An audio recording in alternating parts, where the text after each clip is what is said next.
expectation that they get an impact player with the number 1 pick, because we're seeing more guys in the college level, at least. Bobby Witt Jr. is the only high school guy that's had an instant impact in the batting lineup, but at the college level, we're seeing a lot more of these instant impact guys. Wyatt Langford had, I'll pull up his stats because I do have them. I'm going through my MLB draft results page, and I'm going to go through Fangraphs and see what they're saying about the Rangers lineup, because I figured, well, the Rangers are going to go the best player on the board and draft the top high school batter unless one of the top 3, Cruz, Skeens, or Langford, drops to 4. And the Detroit took Max Clark at 3, and Max Clark was the 5th best player on our board. I had Walter Jenkins as the top high school batter. The Tigers passed on Jenkins, and they passed on Langford. The Tigers were really impressed with Max Clark through the interview process, but he was Gatorade High School Player of the Year in Indiana for 2 years in a row. And the Tigers were just wowed by Max Clark in the interview process. So I think that and the fact that the Tigers could get Max Clark for less money than Wyatt Langford, I think that's the reason they ended up going the route they did at number 3. But the Texas Rangers got a top 3 player at number 4, a guy who had a .355 batting average, 26 home runs, 63 RBIs, a 1,000 fielding percentage, going 125 for 125 on fielding opportunities in his first season as a starter. Then he improved his batting average from .355 to .373.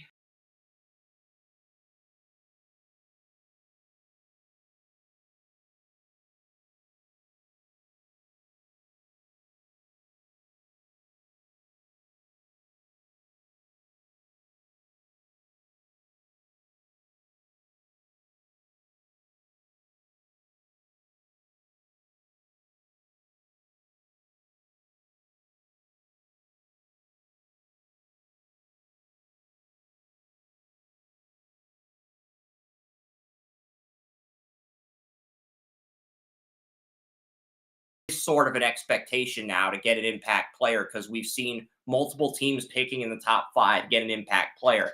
That player doesn't have to be a star in year 1, but it sort of comes with the territory now of picking in the top of the MLB draft with the recent success some of these younger bats have had. Yeah. And that's why I brought the Guardians up, because they already have one, and now with Langford emerging, now you're looking at for Texas, because Texas has Langford. Yeah. Yeah, you have to get someone. You have to continue those expectations, because you got the number 1 pick. You're the number 1 guy, or you got the number 1 guy right here. You got your pick of the litter. You miss on it. You already have a couple promising young bats that are starting to emerge in spring training, like Chase DeLauer, your 2022 first round pick. But go ahead, continue. Yeah, I was just going to say, if you miss on this, knowing that Langford and these guys that came before, plus what you've been able to get that's finally starting to emerge, you miss on this, this is troubling. Because you take your pick of the litter, and Langford is just the latest in a long string that says, hey, college guys, we're ready to get right in there. So don't take a high school guy that's not going to be there for 4 years or anything. Go after the best of the best, impact now, and get it done. Don't screw it up. Yeah, and if somebody else gets Langford, now you're like, well, what the hell? Yeah, exactly. And the Guardians are in a good spot. I did have Nick Kurtz here at the beginning of the year. I think Langford's Florida teammate Jack Caglione could be the guy the Guardians end up with. He's a batter and a pitcher, 2-position player. But yeah, I'm going through Fangraphs right now to find out what exactly the Texas Rangers, where exactly Langford's going to play in the lineup, because I am a little curious to see, okay, where is he going to end up on in this batting? Oh, he is batting 3rd. He is the designated hitter, so he doesn't even have any fielding responsibilities yet. Even though he had a .991 fielding percentage, a 1,000 fielding percentage, he's going to come in as the designated hitter, and that's going to be his role. All he has to do is hit. He doesn't even have to worry about fielding right now. All he has to do is hit. And that would have been my guess. as to where he would be because he is a high contact hitter with some power, which is why he'll get the.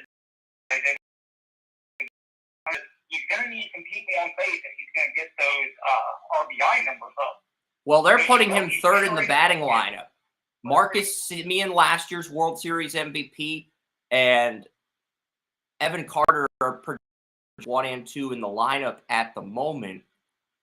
I just think, where's the batter from last year's? Is anybody on the eye? Okay, so Corey Seager's on the injured list right now. He had a sports hernia surgery on January 30th, 2024, the shortstop for the Rangers in their World Series run. He was also a shortstop on the 2020 Dodgers team. So that's not great.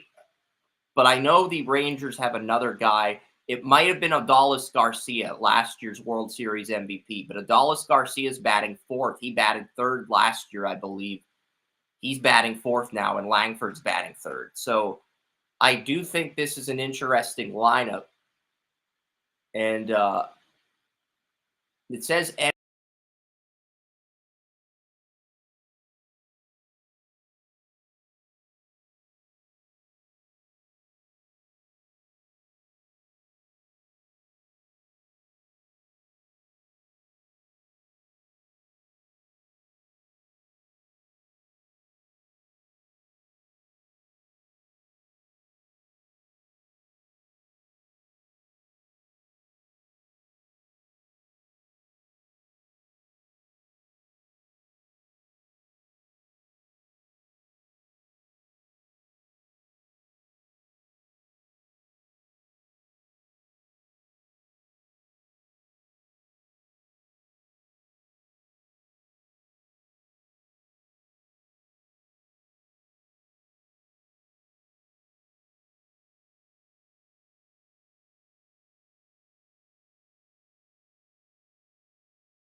shortstop. But this is a team to watch because you look at the Texas Rangers, you look at who they've drafted. Texas is in a unique spot because the Texas Rangers have drafted 2 Vanderbilt pitchers. Jack Leiter, who's in Double-A, on the brink of getting called up to Triple-A, and Kumar Rocker, both out of Vanderbilt with the 2nd and 3rd overall picks. So I'm kind of see where those guys are in their minor league development, because I think if Bruce Bochy sticks around till the end of the decade, could we be looking at another situation where he gets 3 World Series titles in 5 years? I don't think the Rangers repeat this year, but I could definitely see them winning another World Series this decade with the core of players they have. Do I think they'll win 3 in 5 years? No. But with the young core of talent they have, I could definitely see them getting another one by the end of the decade. So I think it's worthy to point that out and figure out, okay, where are some of these guys in terms of their development? Because I think the Rangers are really an interesting team to watch right now. If it doesn't change what you think about them and the overall team when we head back. I have the Guardians edging out the Rangers for the last wild card. I still believe that. But if anybody in the Guardians starting 5 gets injured, or if they end up trading, let's say the Guardians end up trading their ace pitcher, Shane Bieber, at the deadline. He's in a contract year. He's a UFA next year. If they trade Bieber, I do believe it'll be because they're out of contention. I think somebody at MLB.com has 4 AL East teams making the playoffs. They got the Rangers just missing out on the wild card, and they've got the Guardians winning 83 games and missing the playoffs as well. So I think that alone is interesting. But they've got the Twins winning 90 games and winning the division. I don't think the Twins will win 90 games personally. I like the Tigers this year. I like the Guardians. I think those will end up being the top 2 teams. But both Cole Winn, the Texas Rangers 2018 first-round pick, and Jack Leiter, the Texas Rangers 2021 first-round pick. Both of those guys are in AAA at the moment. Now, to be fair, their ERAs are worse than what they were at the they're worse than what they were at the oh, these are projections. Those are not what they did last year. Those are 2024 projections for ERAs. Okay. If either guy makes the majors. Okay, so all the projections for ERA are above 4. So there's no need to rush those guys if the projections are that bad. Kumar Rocker is in he's currently injured, but it sounds like he's in AA from what I'm reading here, going through the rosters. But yeah, I do think Langford's a good bat, good impact batter. But I think the Texas Rangers, as far as their playoff hopes, I think it comes down to Corey Seager, Joey, because Corey Seager came from the Dodgers, helped that young team. Because remember, the Dodgers had 2 impact shortstops, Gavin Lux and Corey Seager. And Seager, they were both first-round picks. Seager was the more experienced guy, but the Dodgers, since they had Lux and they were happy with his development, they didn't want to pay Seager. So Seager ended up signing with the Rangers and getting a second World Series there. So I think that's the big takeaway here is, where is Corey Seager in his recovery? Because Corey Seager, he has a big injury right now. It is a sports hernia surgery that took place on January 30th, 2024. What is the and the starting first baseman Nathaniel Lowe also had a strained oblique on March 5th, 2024. So that's why the non-roster invite, that's why the batter Jared Walsh, who was a non-roster invite, got called up because of the injury to Nathaniel Lowe, who was on the Rangers World Series team at first base last year. I think the oblique is not as severe. I'm more worried about the sports hernia surgery recovery than the strained oblique. I think Lowe will be fine. Even if he misses the first week or 2 of the season, I think he'll be ready by mid-April at the very worst. Strained oblique doesn't sound like it's that serious, but I could be wrong on that. Well, I'm not too worried about the sports hernia because, let's face it, after that surgery, the big thing with it is rest. I mean, the big thing for him is don't come back too early, don't rush, because that is an injury that can very easily be, any type of hernia is very easily re-aggravating.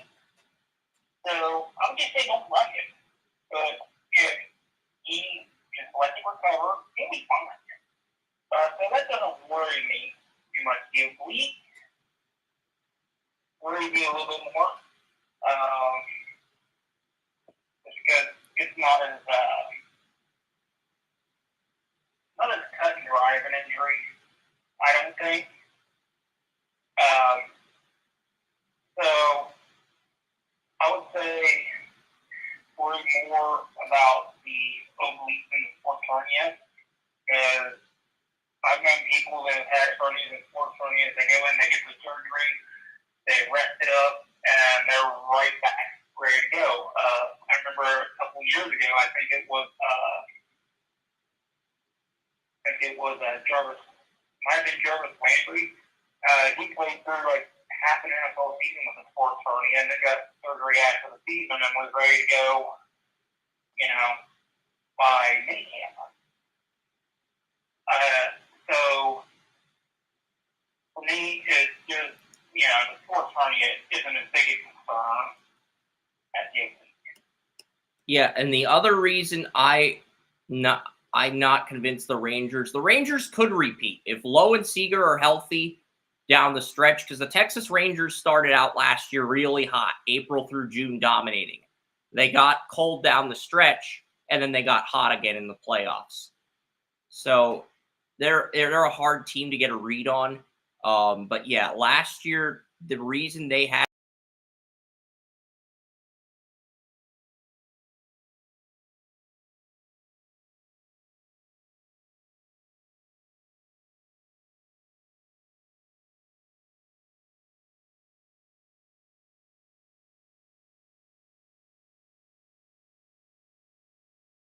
Twins, Tyler Mahle. I think he was the number 5 starter, and the Rangers got him in December of 2023 in free agency. So that's interesting. So Max Scherzer also had back surgery, hernia disc, on December 14th, 2023. So DeGrom, Mahle, and Scherzer are all on IL. If all 3 of those pitchers come back from injuries and the Rangers are in contention for a playoff spot and they make the playoffs, I think we can have a discussion about them potentially repeating. But right now, I think it's too early to have that discussion because I believe there are better teams on paper than the Texas Rangers right now in the starting rotation as far as injuries are concerned. You can make a case for the Astros when Verlander's healthy. You can make a case for Toronto. You can make a case for Baltimore's got a really good 1-2 punch, but can John Means be that number 3 guy? Garrett Cole's going to be out for a month for the Yankees, the Guardians. There's a few teams like Houston, Toronto, Baltimore, and Cleveland, which is my top 4 for the ALDS at the moment, that have really strong pitching top to bottom. I'm not saying the Rangers can't make the cut. I'm saying they're going to need their guys back at full health if they want to have any shot of making the cut, if that makes sense. Because it makes a lot of sense. And I sort of would say, like, Remy John surgery doesn't worry me at all anymore. And a lot of that has to do with, I'm old enough to remember when it was a career injury. And then in the mid-90s, early 2000s, it became, it takes a year to come back, and then you'll probably just be a middle reliever or a closer. And you can still have your velocity and everything for a inning or two to put your team over the top. And you'll still have that closer, or you'll still have that starter ability. It's just not for very long. And now it's like, okay, you recovered. Okay, now you're our number 3 pitcher for, first quarter of the year. Then we'll move you up to number 2.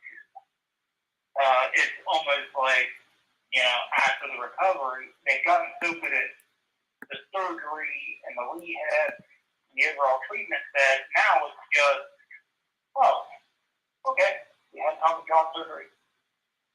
Good for you. Yeah, and I'm not saying the Texas Rangers can't win a second World Series later this decade. I just don't think it'll be this year. They could have all these guys, DeGrom, Mahle, Scherzer, healthy with Eovaldi next year, and then they get both Cole Winn and Jack Leiter up. And if all 5 of those starters click, the odds of them getting a second World Series this decade go up exponentially. It just comes down to how those guys they draft in the first round develop as far as major league pitchers go. This situation, it's very similar to the San Francisco Giants because they had Tim Lincecum as their ace at the time when they won in 2010. But then Madison Bumgarner came up to the majors by 2012. And then he was the ace pitcher by the time they were in the running to get a 3rd World Series in 5 years. So if Leiter or Cole Winn can come in and be the I'm trying to think of the Giants, the Madison Bumgarner of this rotation, then the Rangers could very easily win a second World Series. But I just don't think it's going to be this year, Joey. With all the injuries to Seager and with 2 of your top 3 pitchers on IL, their outlook looks kind of bleak right now. That doesn't mean they can't get in. They have the batters to get in. They have a nice bullpen. I just don't know if they'll pull it off. I'm not doubting them. I'm just questioning them right now with the injuries. Yeah, I don't. For me, it's not bleak.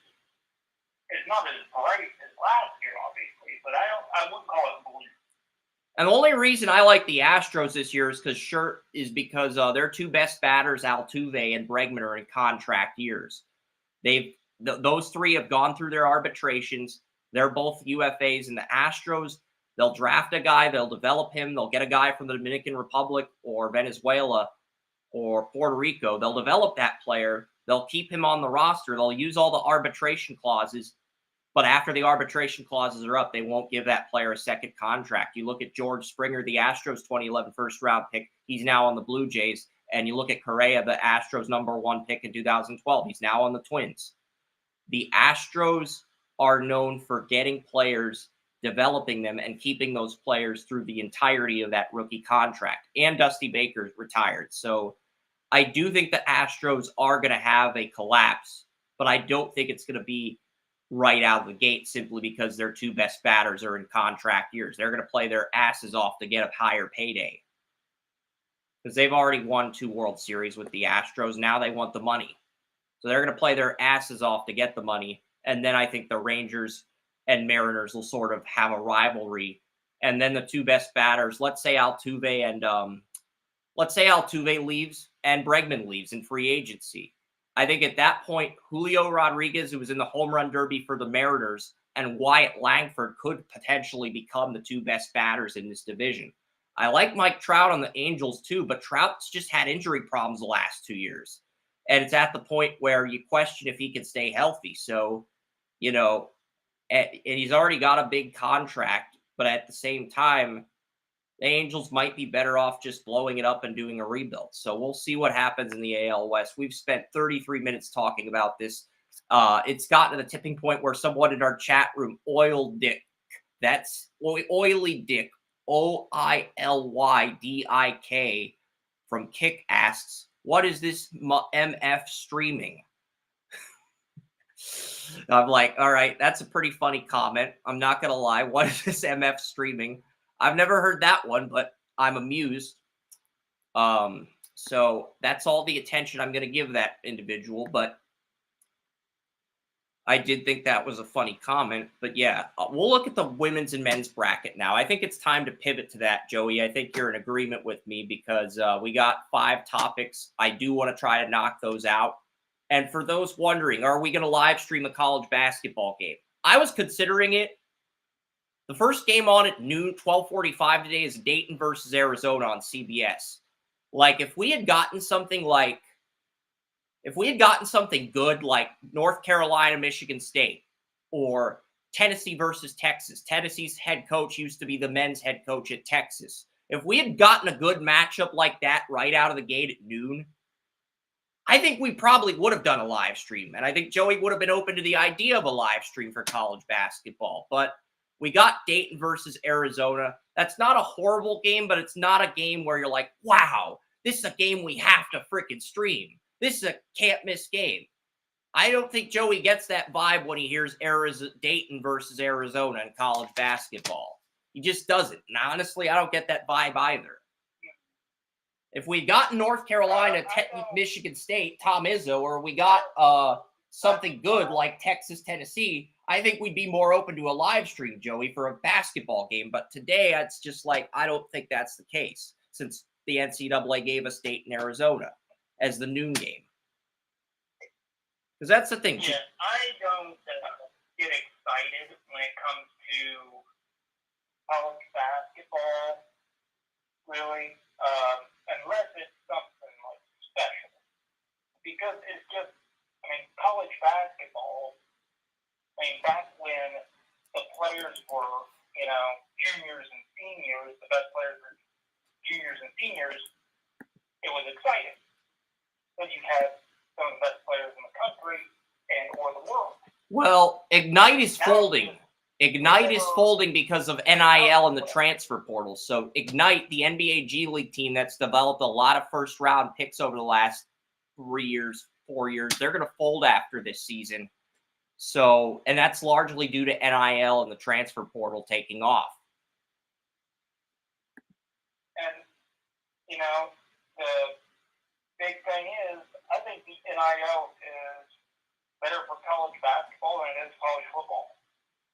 Because college basketball players, big reason that they jump at high school and as freshmen is because their families need more money. A lot of these kids come from the inner cities. Or as they used to call slums. They come from that area. And they're looking to get out of that area. Now with the NIL for college basketball, now they can get an education and get paid for making the schools all this money. So for them, the NIL for college basketball is great, and it's great for the players, and it will eventually be great for the NBA because you don't have all these kids that don't know how to play damn game, running around saying, I'm a superstar because I got 20 points a game and I can't even take 2 dribbles without palming the basketball. So, they'll actually get caught to play the game. So it's better for everybody all the way around. Whereas for college football, it's like, college football recruitment's always been about who can pay me more under the table. Now, it's who can pay me more up front. Oh, I got a better offer? Okay, because remember, scholarships are basically 1-year school renewal contracts. It's never actually back like they say it. So, and look, this year's NBA draft is horrible compared to 2025. I've talked about Cooper Flagg and Ace Bailey. Cooper Flagg, his floor is Scottie Pippen. His ceiling, which I think is unlikely to reach, according to NBA Draft Room, Draft Express, a lot of these sites I've read, is Larry Bird. So if your floor is Scottie Pippen and your ceiling is Larry Bird, and you're not even eligible this year, because originally Flagg was not supposed to be draft eligible till 2026, but he reclassified. And that's the other thing with basketball. All of the top players in basketball and high school basketball, they are going to reclassify quicker just to get their payday. That's the big caveat. They know they're the best player in the country, better than anyone currently in college. So, and Ace Bailey's going to Rutgers. So Cooper Flagg's going to be at Duke and Ace Bailey's going to be at Rutgers. And they're both, I think they would be 1 and 2 in this year's NBA draft if they were eligible. They're not, but I'm saying if they were eligible, they would be the number 1 and number 2 picks this year, but they're not. So, and the other thing with the NBA draft this year is only 20 teams kept their first round pick. 10 teams traded their first round pick away. 24 of the 28 teams that had a second round pick traded it away. So basically, out of the 58 picks in this year's NBA draft, thanks to 2 teams getting busted for only 24 of the 58 teams that had a first or second round pick opted to keep their pick. Only 4 NBA teams opted to keep their first and second round pick. That tells me this year's NBA draft is really weak, because I think this is the first draft I've covered where less than 50% of the picks where a team retained less than 50% of the picks in one draft. This is the first draft where I've ever seen less than 50% of the draft picks being retained by a team in that spot. That's just a really crazy outlier, Joey. It's like, I can't ignore that. That tells me this is probably a weaker NBA draft. And I know you wanted to give the 2024 class some hope, some optimism. I give you credit for that. But I think the writing's on the wall that 2024 is going to be a really weak NBA draft class. Now, I'll get into the draft class rant a little bit later in the show, because we do got to break down the men's and women's brackets. To be honest about that, a lot of it is because of the NIL is going to be changing the landscape of college basketball. There's going to be people going, but overall, these schools are going to have to learn how to deal with it. My anticipation was more people would be staying this year. It's looking like more people are still going to go into the draft rather than stay in college or go to college. So it may take another year for the NIL to fully take hold of what's going on, but it's going to happen. But my anticipation was that it would come earlier, and now it's going to come later. Yeah, because when I watched college basketball back in October, there were about 3 or 4 players that wowed me on film. Like, when I say wow me, I mean they literally checked every box. And those players were Alexander Sarr of Perth in France. He was my number 1 player back in October. I thought he checked the most boxes. And then I had Ron Holland, who was number 2 at the time, as my number 2 player. His draft range is all over the place. It is. Ron Holland, some have him in the top 5. Others think he's a late first-round pick, and he plays on Ignite in the G League. But Alexander Saw reminded me a lot of Victor Wembanyama, and he defends well. He plays in France. So, and he can play power forward or center at 7'1", 217. So I had Perth at number 1 since October. I was like one of the first people to put Saar at number 1 because a lot of mock drafts had Ron Holland at number 1 back in October. I had him at number 2. And then Rasacher is another guy that wowed me on tape for JL Borg, an international player. And then I think the final player that I don't know if I could say he wowed me. I had Stephon Castle at number 2, but there were really only 3 players that wowed me, and 2 of them are international players and one's on Ignite. So those 3 players that wowed me are all projected to go in the top 7 according to Tankathon. And Stephon Castle, the guy I had at 4, is projected to go 10th. So basically, if you don't have a top 10 pick in this year's NBA draft, you're kind of screwed. Unless you get Dalton Nett, the senior out of Tennessee. I think Dalton Nett's had an incredible year at Tennessee. I think he could be a really good value pick.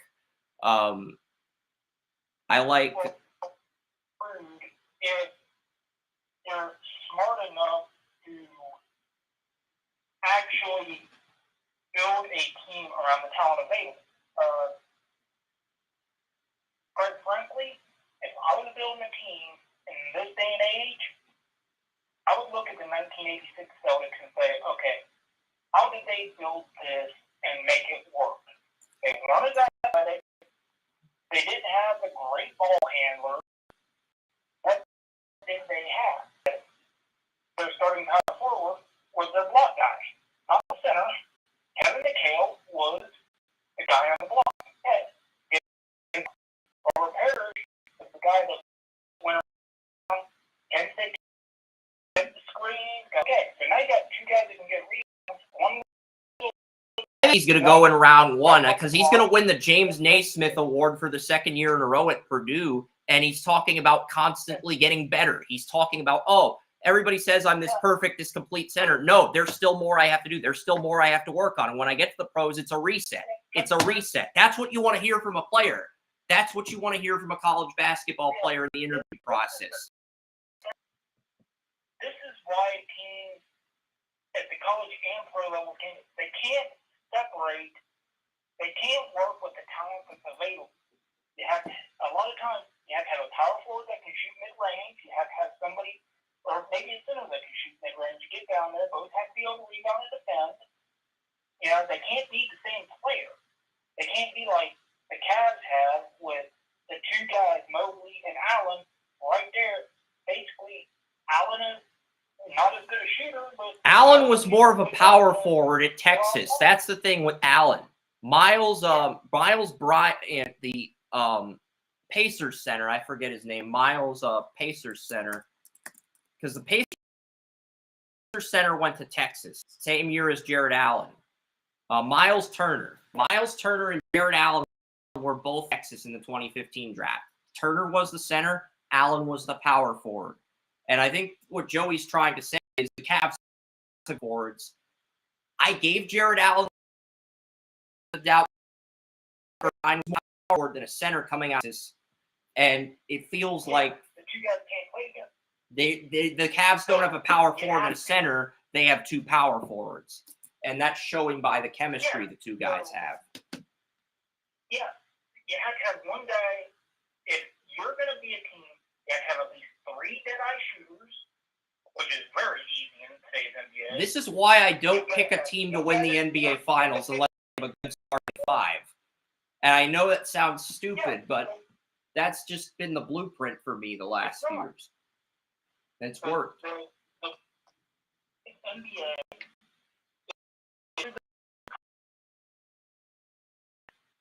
legendary. People don't realize out. It's like, go back and look at the Lakers, look at the Celtics, and back in the 80s. Look at the Hawks, the Bucks. Look at the. And then you got in the top 5 each year saying, oh, we want longevity. there's a lot of 18-year-olds in this draft, 19-year-olds. But we're just going to ignore the 22, 23, 24, 25-year-old players. No, that's horrible. There was a 25-year-old point guard on Oakland who made 10 three-pointers in one game against Kentucky. That's a player you pick in the second round if he's there. I'm not saying you have to put him in your starting lineup. I'm not even saying the NBA. You can put him on the team, okay? He made pointers in one. Don't this. Take the guy. This is just... One of the best players from the Celtics that never gets caught. Backup point guard Jerry Jeudy in the mid-'80s. He was a dead-eye shooter, a good passer, good ball handler. He could average 6 points a game, but when you kick that ball out, guess what? You're going to hit the shot. That's what you want. You don't want to. And a lot of thing is, remember, free agency wasn't a thing back then. Not the way it is now. They had to work with what they had. And they had to be smart about their drafts. They did great teams made the most of their drafts. You're not getting that these days.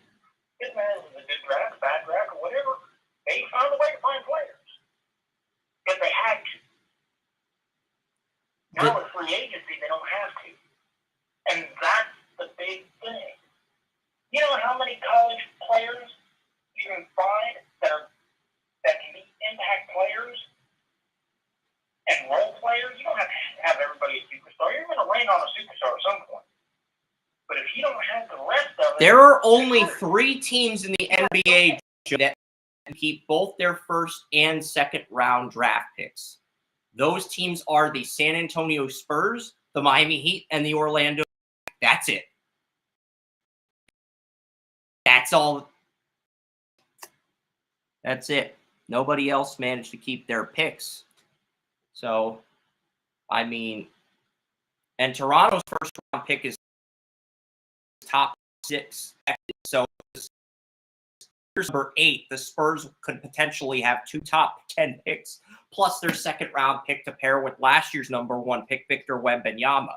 The Magic are currently their first and second round picks. The Heat are currently in the playoffs picture as well, and they have their first and second round picks because Spoelstra does a great job reloading his roster through the draft each year, trying to find those role players. Even though he's got the starting 5, he wants that end players off the bench. That's why the Miami Heat have emerged as sort of the rival team to the Celtics in the East the last 2 years. Because Spoelstra puts an emphasis on that. Be honest. It's like the Milwaukee Bucks in the 80s were winning 50 games a year, and if they weren't running into the Celtics, they probably would have gotten an NBA Finals, at least, against the Lakers. At least once, maybe twice. He's the only player of any note. Sidney Moncrief. Who are the rest of them? Great role players. So basically, outside of the Magic, Spurs, and Heat, everybody else is trading their draft picks away, their first or second round draft picks away for assets that'll help them win now because they're not sold in the draft class. But I trust the Spurs with Popovich. The talent's going to be there. The talent's going to be there. You just have to do your due diligence to find it. See, and the thing is, the Spurs and Heat are 2 teams with good reputations. They're going to find talent in the draft. With Popovich, with Spoelstra, with the rosters they have, those squads are going to find talent in the draft, even if they keep their picks. I don't know if the Magic will necessarily find talent, but I'm impressed that they didn't panic and trade their picks away. And that's the thing. In the 80s, you had, why were the Lakers in 9 finals and the Celtics in 5? Well, look who was running the show. Pat Riley for the Lakers and Red Auerbach for the Celtics. 2 guys that can find talent. You put a needle in a haystack, they just put their hand in there and pull it out like, I found your needle. Because they knew what they were looking for. They knew what they were doing. They could find talent anywhere they wanted it.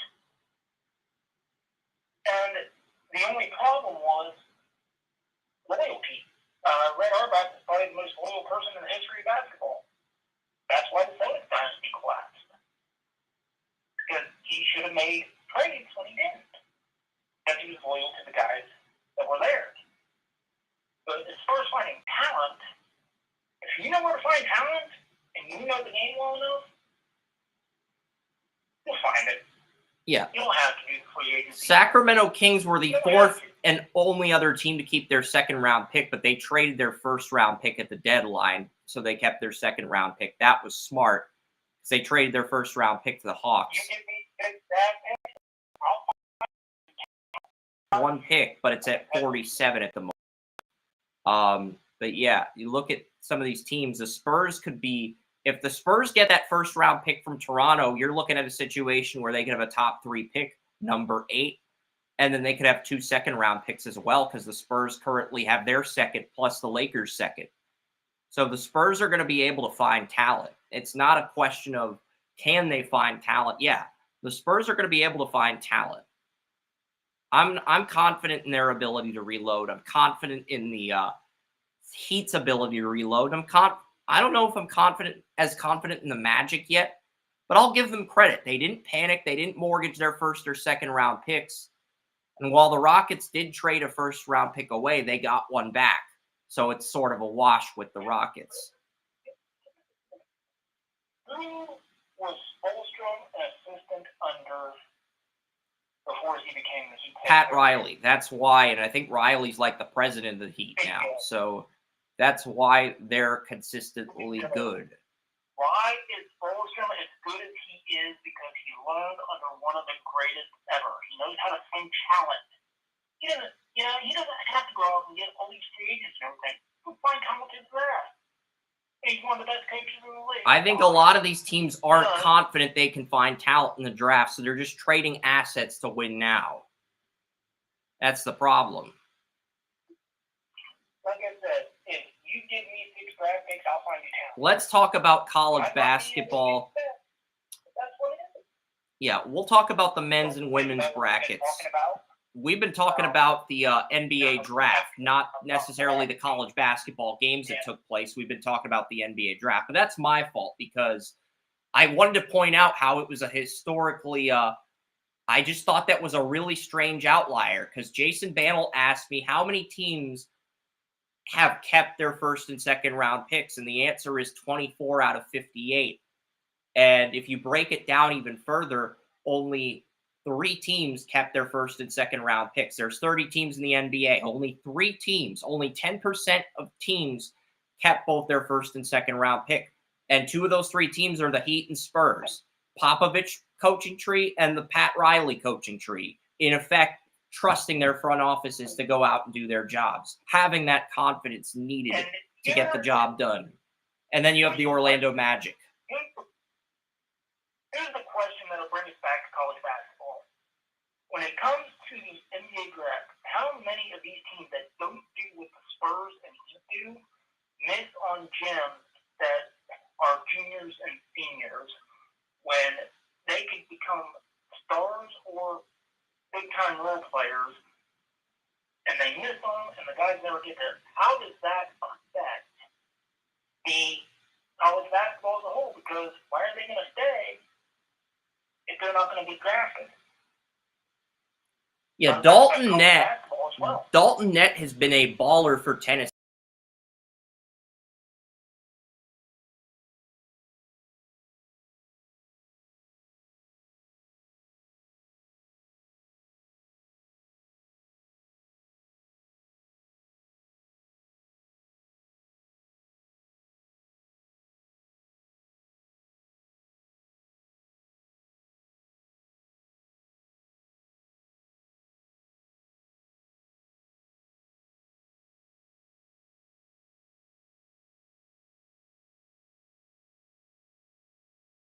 Iguodala out of Marquette is projected to go 27th. And Tyler Kolek, a point guard out of Marquette, projected to go 29th. So there are 5 seniors projected to go in the first round. That is more than there have been in recent memory, Joey. That is more than there have been in recent memory. And for anybody out there who wants to be a big man in the game today, I'm going to tell you how to do it. Outside of the rebounding, and go for 10 to 15 foot jumper. you average 12, 15 points, and you're a threat, that's going to open up the floor for your yeah. 3-point shooter. Because if Joey were putting a big board together, the top 3 guys that wowed me, Sarr, Risacher, and Ron Holland, would probably be 1 through 3. You can make a case for internationals, Nikola Topic, the consensus 3rd overall pick, and you can make a case for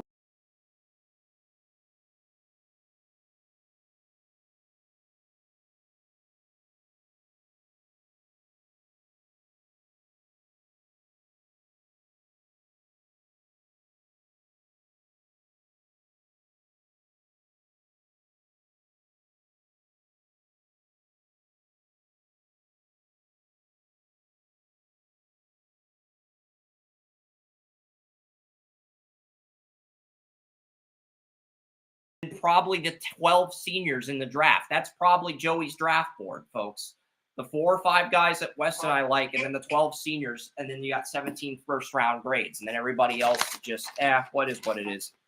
That's probably your board right now. And here's the thing I want people to remember. For people who say that strategy that I just named doesn't work, look at that guy in Milwaukee. Pretty good player. Giannis Antetokounmpo came from Greece.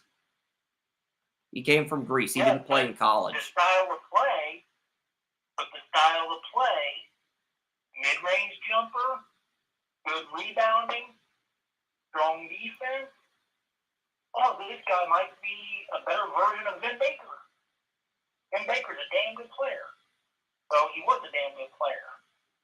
Star for the Bucks for years. There's 7 or 8. There's 7 or 8 juniors or seniors that are projected to go in the first round, and if you add the international guys like the Bucks, Ulrich Kamochi from Africa, power forward, 6'11", 234, Bobby Clintman, who's projected to go to the Cavs. You add the international guys, that's 11, and then you have 3 international guys at the top of the draft. So that's 14.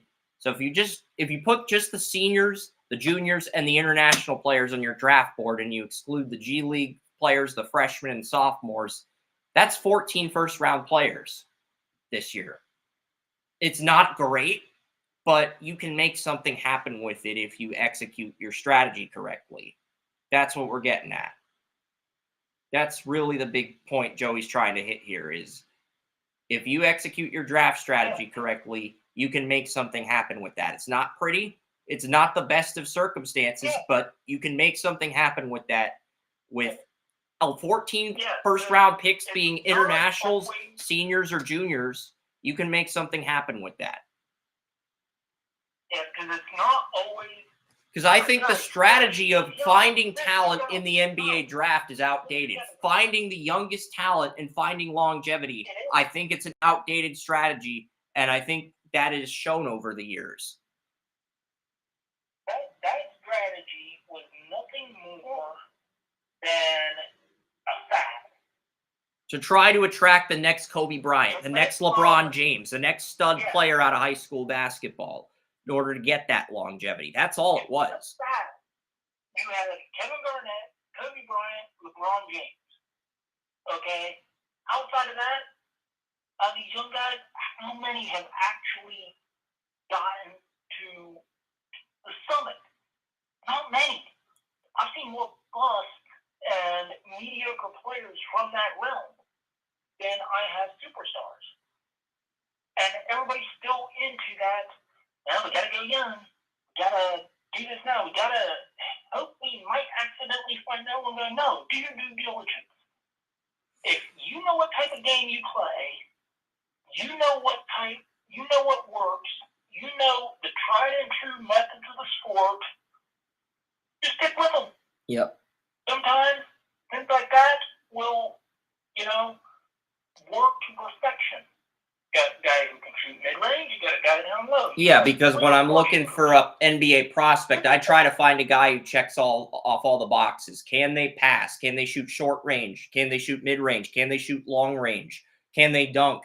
Can they wow you with their explosiveness? Can they steal the ball? Can they get rebounds? Can they offensively and defensively by attacking the glass? Can they block shots? I try to find a player that checks off every box.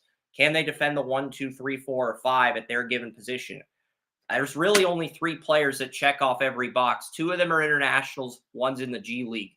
There's not really a player in college basketball that dominates in that fashion, which is why I think this tournament's gotten off to such an unpredictable start. Now, we'll go through the brackets shortly. And if I started scouting basketball heavily again, I guarantee you, I'd be able to put together a big board that would baffle your mind because of how ludicrous it is, but the majority of them would be successful players. Yep. The whole purpose of March Madness is to find the gems. All right. And I'm going to go through, I can go through some of the brackets in the men's and women's tournaments. But yeah, March Madness. There we had. Lamar Odom may be the biggest gem in the history of the game. There's 8 brackets. We had 8 people enter the Draft Utopia men's bracket challenge. Now, I did recode the WNBA web pages for the first time in 8 years. So I did do a women's bracket for fun. That is off to an amazing start. Both Lisa and myself went 15-1 on the first day of the women's tournament. She went 15-1 in the men's and the women's tournament. I don't think I've ever seen anybody do that in 1 year, to go 15-1 in both the first day of the men's and women's tournament. The women's game right now is arguably better than the men's game because there's more overall talent in the women's game than the men's game. Honestly, we're at a point where the WNBA is potentially at its peak because I've recoded all 12 WNBA team web pages. Every WNBA team has a minimum of 2 impact players. And I would argue 10 of the 12 WNBA teams have a minimum of 2 stars, 3 impact players in their starting lineups. If the league's getting that competitive now, and these next 2 WNBA drafts are stacked. Top 5 of this year's draft is unbelievably good. And then the top 12, the Maryland player Joey told me about in women's basketball is projected to go 12th to the Aces. That's not even fair because the Aces are already stacked enough as it is. Yeah, I'll pull up. Yeah, Sellers? Yeah. Sellers is projected to go 12th to the Aces, with Becky Hammond and all the players they drafted number 1 overall after the San Antonio Stars relocated to Vegas. It's not even fair. If the Aces get Sanders, that's just unfair. Like, remember, Becky Hammond is NBA coaching. He was, I believe, the assistant head coach under Greg Popovich. So she decided to go to the women's game, and she's doing a hell of a job propping that game up. Yeah, but Las Vegas had 3 number 1 draft picks.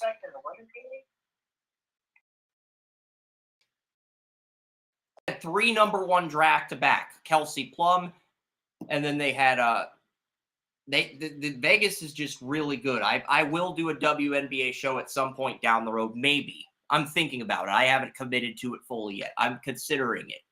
But they had 3 number 1 picks, and then they got Becky Hammond once all 3 number 1 picks were no longer rookies and sophomores. So that's a big reason why they're dominating. And then they got Candace Parker in free agency.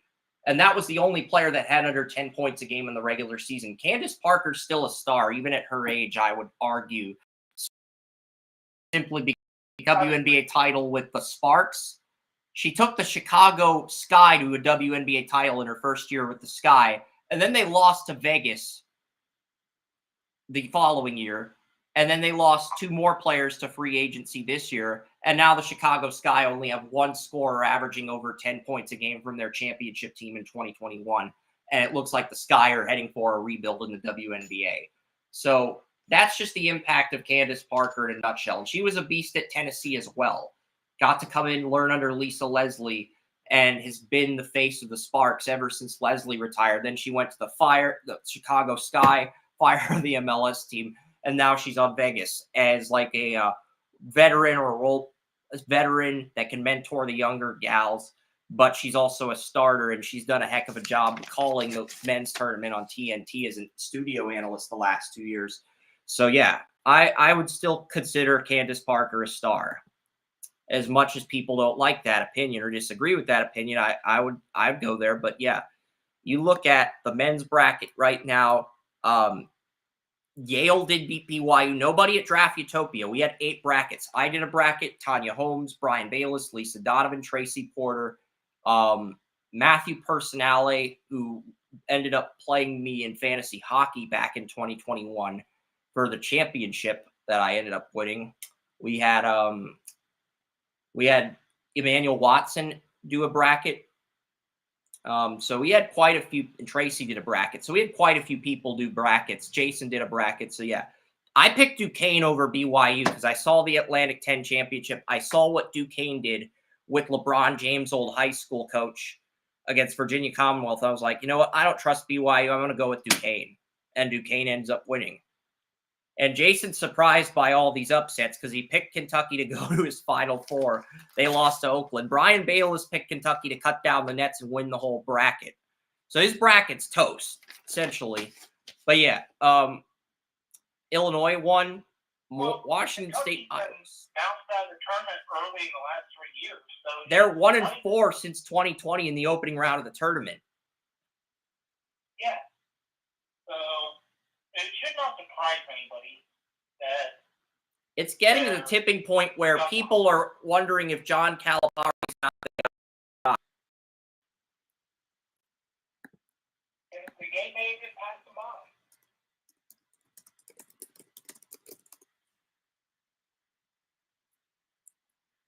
Who is the guy that who is the predecessor to Calipari at Kentucky? I remember he coached Minnesota.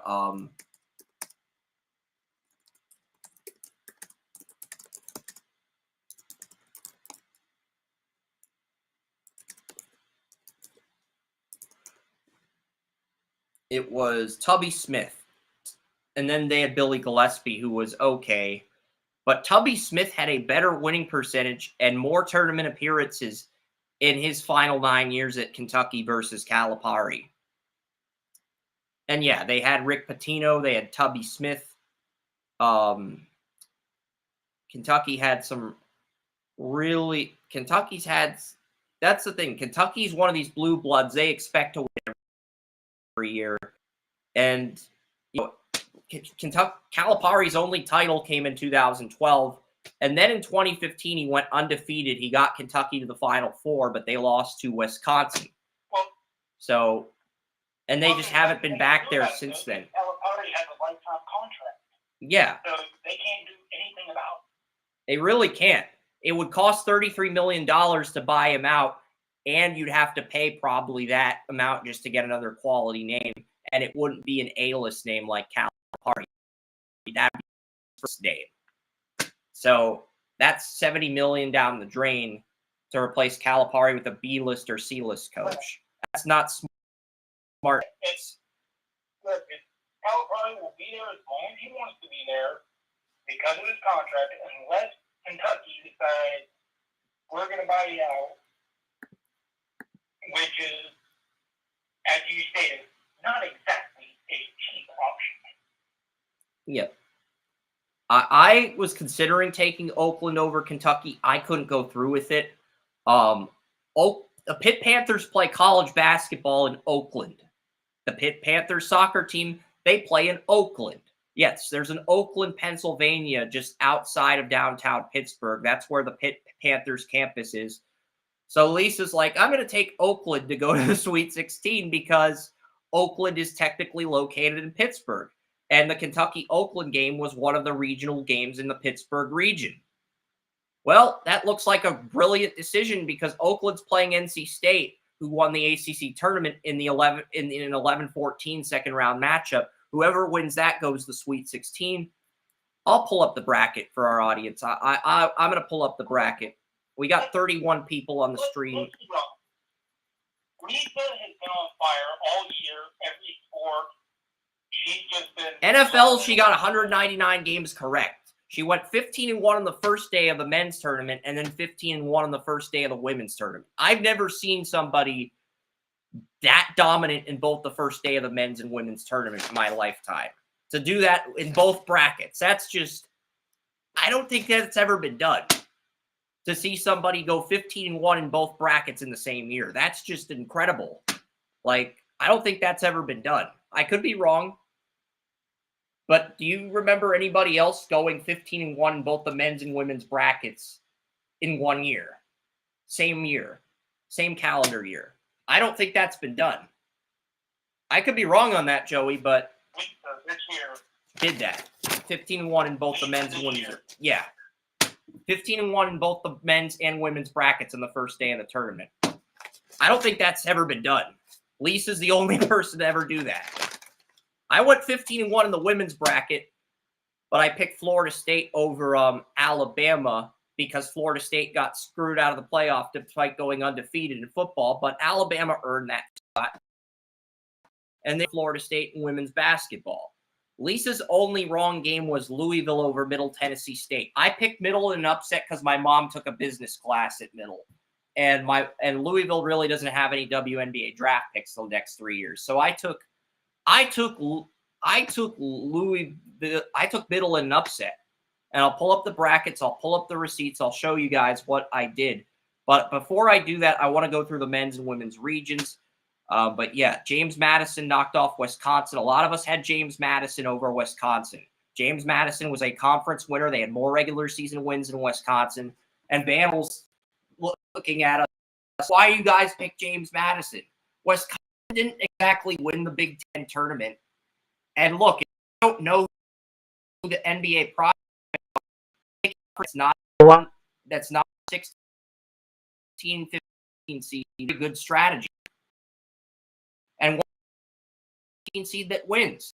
They beat Calipari, top 5 pickers NBA, and bounced them out of the tournament. And they had a defense on how players. Somebody ends up leaking a PDF of defensive assignments Oakland Golden Grizzlies did. And another Twitter user said, even if Calipari had that information like Belichick with Spygate, he'd still find a way to screw it up. Which, that comment got 8 likes on Twitter. It's like, yeah, okay, fine. If that's how you feel, all right. But, yeah. No, outside of Oakland, and James Madison, there really weren't any upsets in the South region. North Carolina's playing Michigan State today. Grand Canyon beat St. Mary's. I had Grand Canyon in my Sweet 16. If you listen to the March Madness live stream that Watson and I did, we both liked Grand Canyon over St. Mary's. So, yeah, that was not a surprise. It's funny because people like Jason, whenever I don't agree with them, they like to point out the flaws in my thought process. Instead of listening to what I have to say, they like to point out the flaws in my thought process and exert their authority over me. And it's like, no, it doesn't work like that. You don't have to agree with me, but hear me out. Hear out Joey. Hear out what we're saying, and maybe you'll learn something. Okay? Clemson beat New Mexico. Well, I've got a 3-word response for them. 3-word response. Prove me wrong. Exactly. You can't do that. Shut up. I mean, we showed you the research why Grand Canyon over St. Mary's could be a trendy upset. Both Emmanuel Watts and I had Grand Canyon beating St. Mary's. Okay, we both called that. Okay, and we both ended up being correct. Now, to be fair, we did have New Mexico in the Sweet 16. I had New Mexico losing to Baylor, but New Mexico got embarrassed by Clemson. The Mountain West is just not a strong conference for basketball this year. Clemson's going to play Baylor. Dayton's going to play Arizona. I had Nevada over Dayton, but Dayton came back and won that game. I mean, Auburn blew a 10-point lead against Yale. I'll give Yale credit for coming back and winning, but John McClain was tearing Auburn a new asshole on Twitter yesterday, talking about how pathetic Auburn was with that blown lead in the second half, up by 10 points against Yale, and they just couldn't close it out. And they were down by 2 late in the game, and they just couldn't score. They just kept getting the ball, rebounding, kept getting the ball, kept missing shots, and Yale won. So, yeah, I mean, just Auburn really doesn't have any NBA prospects this year. That's been my mantra. I did take for Yale because Auburn had Bruce Pearl. I trusted Bruce Pearl more than Yale's coach, but Yale's had the same head coach in basketball since 1999, and they've won 2 tournament games. They beat Baylor in 2016. and they beat Auburn this year, who won the SEC championship in men's basketball. So that's probably Yale's biggest signature win in basketball to this day. Oh, and if Yale beats San Diego State tomorrow, they could potentially meet UConn in the Sweet 16 in a battle of Connecticut basketball teams. So that's an interesting storyline to keep an eye on. I don't think they beat San Diego State, though. San Diego State was, but it is an interesting storyline regardless. Purdue, Kansas, Oregon, Creighton, Texas, and Tennessee. I went 7 for 8 in this bracket. Emmanuel went 8 for 8 in this bracket. I had Akron beating Creighton because Akron's closer to Pittsburgh than Creighton, but Creighton does have an NBA prospect in this year's draft. I sort of overlooked that. That's why I was wrong. And look, I did disregard the injuries for some of the teams. I'm aware that Kansas' best scorer is injured, but they did beat Samford. Now, the officiating, I think we can have a conversation about how questionable the officiating was. Samford guy blocks a Kansas shot, doesn't even touch the Kansas player. It gets called a foul, and Kansas gets a free throw as a result. It was a 1-point game at that point prior to the Samford blocked shot that resulted in a foul, and that basically killed every ounce of momentum for Kansas. So, yeah. I mean, there's one first-round pick in the Dayton, Arizona game at noon, or 12:45, Joey. There's one. It's Deron Holmes II, a power forward on Dayton. If he can go into the second round against Arizona in Salt Lake City, Utah, and beat Arizona single-handedly and will them to victory, he's currently projected 28th. He could move into the top 20 as a junior.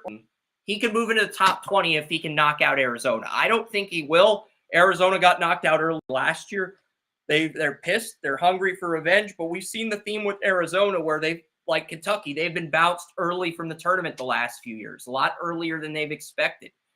And they've had some good teams, some good talent ever since DeAndre Ayton, former Arizona Wildcat center, went number 1 overall in the 2018 NBA draft. They've recruited some good talent and reloaded, but they just haven't broke through as a dominant tournament team. And that's the thing.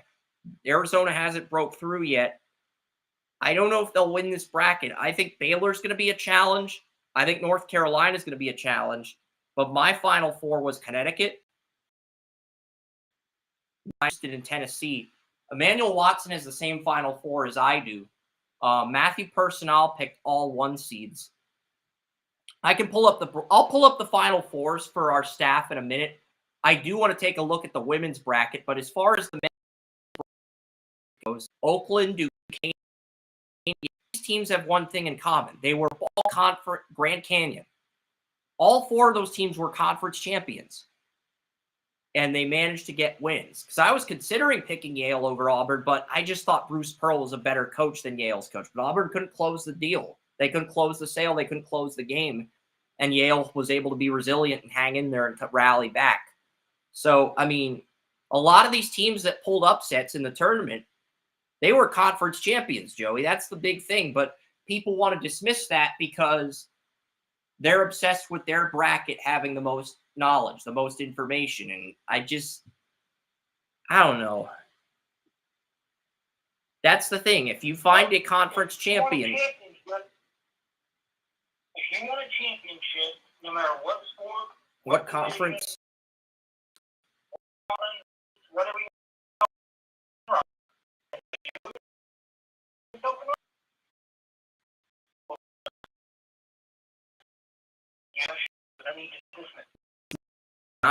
Duquesne has coached LeBron James in high school. LeBron congratulated his old coach after Duquesne won a tournament game.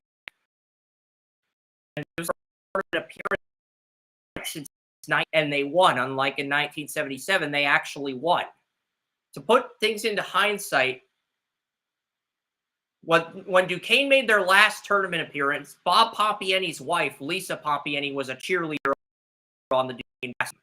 That's the last time Duquesne was in the tournament prior to this year, and they won. I don't think they match up well against Illinois, but Illinois beat Morehead State. I think if Morehead State had won that game and they were leading I think Duquesne would have had a sweet season. Illinois, bracket, a good defensive team, but they're very streaky offensively.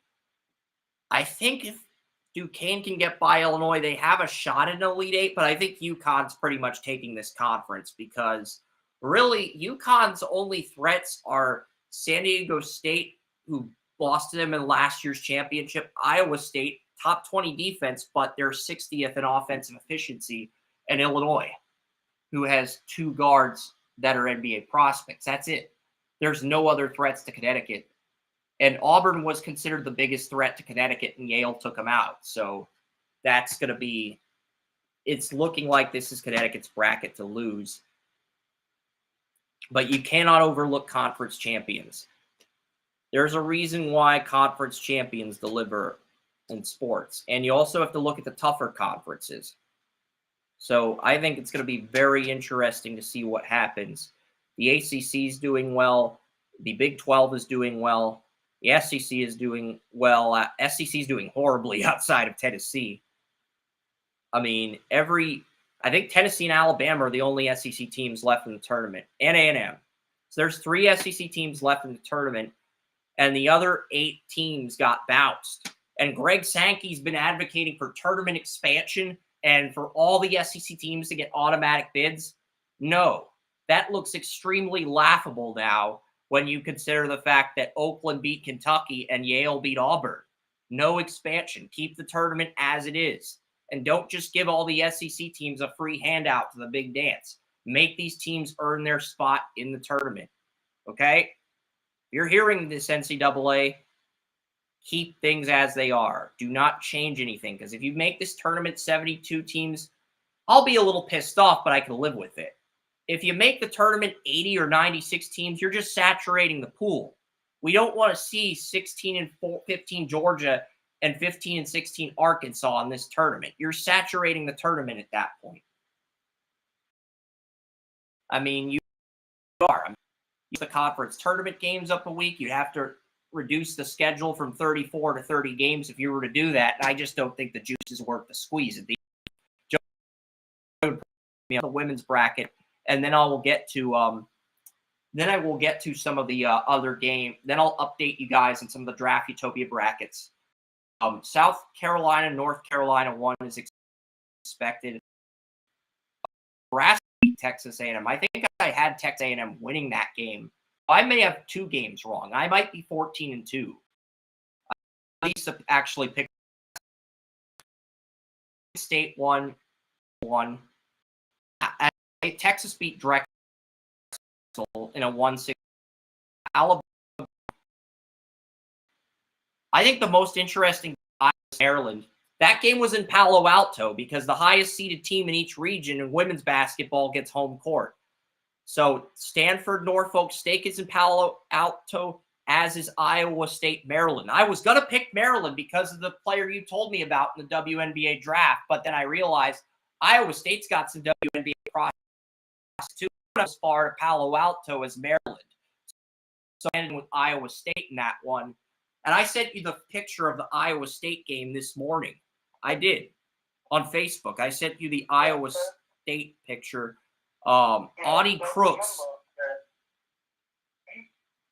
Remember, Sellers, her dad was Brad Sellers, former NBA center. So she used to being on the road a little bit. And she was on the road with her dad a little bit when he was playing. So he's towards the tail end of his career. So don't dismiss that either.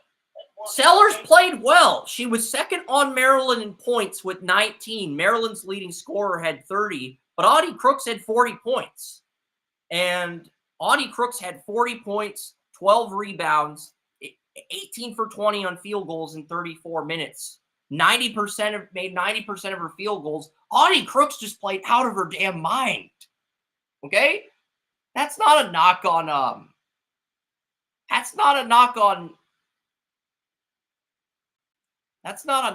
Maryland as much as it's just Iowa State playing out of their damn minds.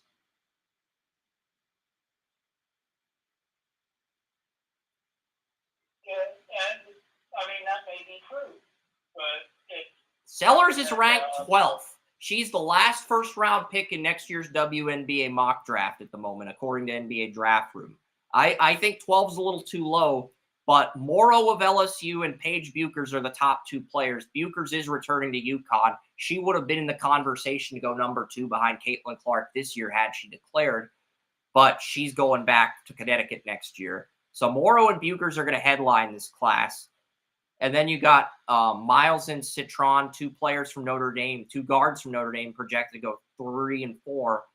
Serena Sundell's projected to go 5th. She's a point guard on Kansas State. Cheyenne Day Wilson's projected to go 6th, a guard from Duke. Sarah Puckett's projected to go 7th. She's a forward on Tennessee, a power forward on Tennessee. Talia Van Olhoffen, a guard on Oregon State, is projected to go 8th. Rory Harmon, a guard on Texas, is projected to go 9th. Alexis Markowski, a Nebraska center, 6'2", is projected to go 10th, the Connecticut Sun. Caroline Ducharme, Connecticut shooting guard, is projected to go 11th. And Cheyenne Sellers is projected to go 12th. That's the top 12 for next year's WNBA draft. So while the 2024 NBA draft is super top-heavy to the point where there may be more stars in this year's draft than any draft in WNBA history, 2025 looks like it's a deeper draft class, maybe even the deepest draft in the history of the WNBA. So that's why is that the talent in the NBA has gotten exponentially better, because it feels like the WNBA is at its apex like the NBA was in the 90s when NBA Jam first came out. That's kind of where the WNBA is at right now. Does that mean the WNBA ratings are going to go up? Not necessarily. Some women don't like watching the WNBA. That's fine. But as far as the quality of talent goes, not the ratings, but the quality of talent tremendous, where people at the Wall Street, New York, are basically saying that the women's might be more exciting than the men's tournament. I don't agree, but I can't really argue with that either. I don't have to agree with that entirely, but I can't really argue against the thought process of that entirely either. I'm trying to be open-minded about this, Joey, and the reality is you can't overlook that. I do think Caitlin Clark is probably going to have a bigger impact in the WNBA this year than anybody drafted in this year's NBA draft. But that doesn't mean you can't find talent in the NBA draft. You just have to put resources and scouts into recruiting talent and invest into that talent pool for that draft year. So, yeah, I mean, I ended up picking Kansas State to knock off Iowa because Kansas State's got a 6'6" center. They've got a point guard. Last year, Iowa Sweet 16, but I have Kansas State, and I have LSU beating South Carolina in my women's bracket. Lisa ended up picking Iowa over South Carolina, but it's interesting. And Caitlin Clark, the projected first pick in the 2024 WNBA draft, plays Holy Cross at 3 on ABC. And then later tonight, the Florida Panthers play the New York Rangers on ABC. And I can pull up the brackets really quickly here. It's 11:30 already. Okay, I'll try to speed this up because I do want to go through the brackets here.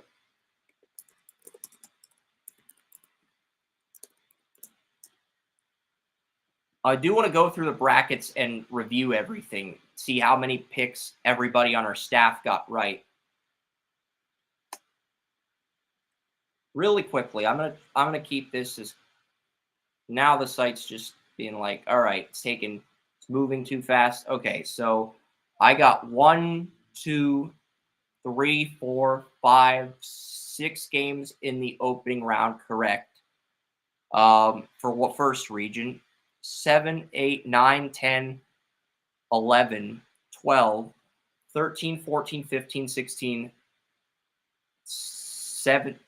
17, 18, 19, 20, 21, 22. I went 24 and 8. That's not bad for the first round of the tournament.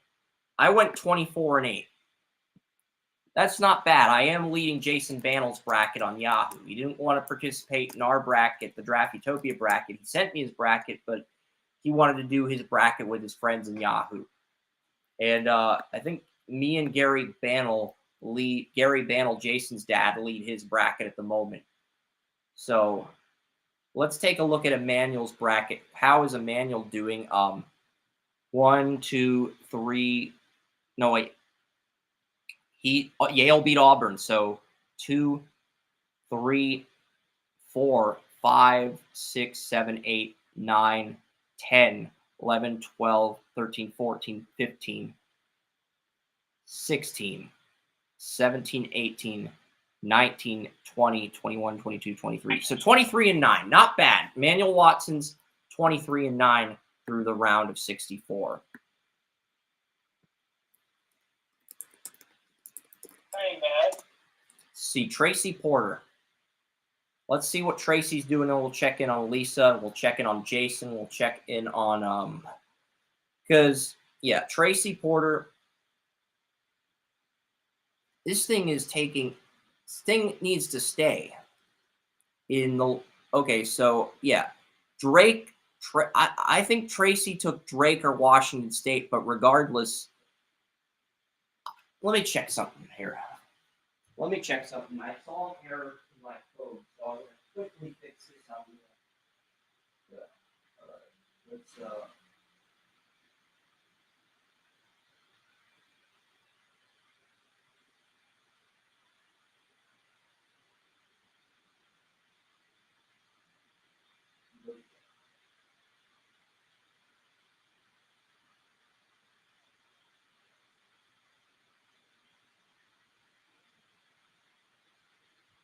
Yeah, I forgot to add an A in Cougars. So Tracy did pick Washington State. All right. So Tracy got Washington State, right?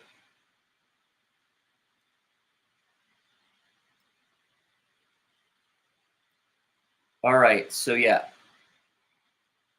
1, 2, 3, 4, 5, 6, 7, 8, 9, 10, 11, 12, 13, 14, 15, 17, no, wait, 16. Accidentally counted Kentucky over Oakland. Kentucky lost. So 17 for Marquette, 18 for Purdue, 19, 20, 21, 22. Tracy is also at 24-8. So Tracy and I are tied. I know for a fact Brian Bayless is in last place because he picked Kentucky to win his entire bracket. So I'm not even going to – I mean, I'm going to try to I did share the bracket because what I'm doing is whenever the bracket gets busted, I'm going to share it on social media and see how many reactions we get from roasting the brackets because that's just where I'm at with the brackets at this point. It's fun to do, but as far as just the overall quality value of the brackets, I can see why people think March Madness is overrated. Let's take a look at Lisa's bracket. We'll pull this one up next because your women's bracket is 15-1. Mine's 14-2. I thought we both went 15-1, but all right. So looking at this, 1, 2, 3, 4, 5 went 15-1 the first day of the tournament. So basically 1, 2, 3, 4, 5, 6 and 2 in the first region, 1, 2, 3, 4, 5, 6 in the second region. So that's 12, 13, 14, 15, 16, 17, 18, 19, 20, 21, 22, 23, 24, 25. So Lisa's 25-7. So Lisa still leads the men's bracket at 25-7 by a game over Tracy and myself. She leads the women's bracket at 15-1. Let's find out here.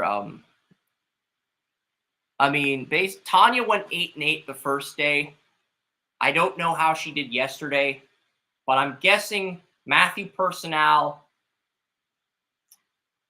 Matthew Personnel, Tanya Holmes, Jason Bantle, who had Kentucky in his Final Four, and Brian Bayless are in the bottom 4. Because I know Jason's not in the top of his bracket on Yahoo. I think his dog and kid did a bracket, and the dog and the kid are beating him. And the kid's only like 6 months old. I think he was born in September. So the kid is, so Jason's son is beating him in his bracket, which is kind of awesome. The kid and dog combined to make a bracket. So that's cool. So yeah, but yeah, I'm looking at the brackets here. I'm pretty sure the top 4 is Lisa, Tracy, and myself tied for 2, and Emmanuel at 4. I'm pretty sure I don't need to check the remaining brackets. If Tanya went 8-8 on day 1, Jason had Kentucky in his Final Four, Brian had Kentucky winning the higher tournament, and Matthew Personnel picked all top seeds, I'm pretty certain that's the bottom 4. I could be wrong on that, but I'm pretty certain that's the bottom 4. The rest of the brackets. I will if you want to see them. If our audience on Restream wants to see those brackets, I'll go through them. But I'm pretty sure I don't need to waste my time going through that. You know.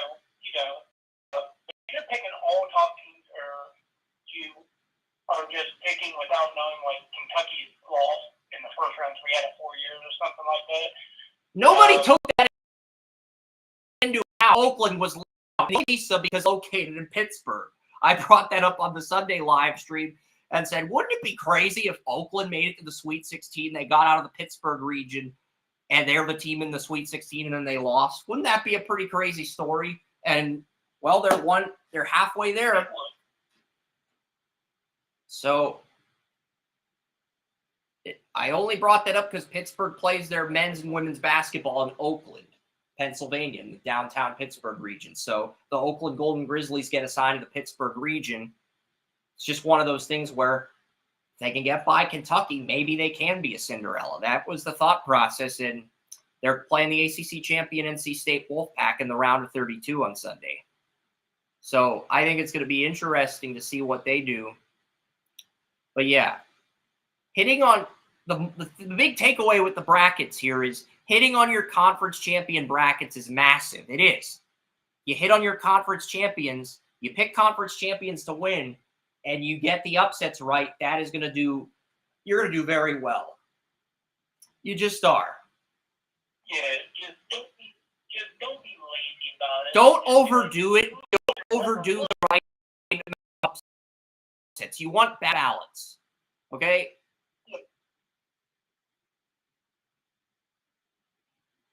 Yeah, that's the big thing. Most of our staff had James Madison over Wisconsin. We filled out 8 brackets. 5 of them had James Madison beating Wisconsin as a 12 seed. 6 of them had New Mexico beating Clemson. Okay, so it's like those were upsets we expected to happen. But that doesn't necessarily mean those upsets will happen. So I will go through, what do we have here on the notes I sent Joey earlier today? Just going through topic. Yeah, we went through the men's and women's tournament. I'm not going to go through that in greater detail.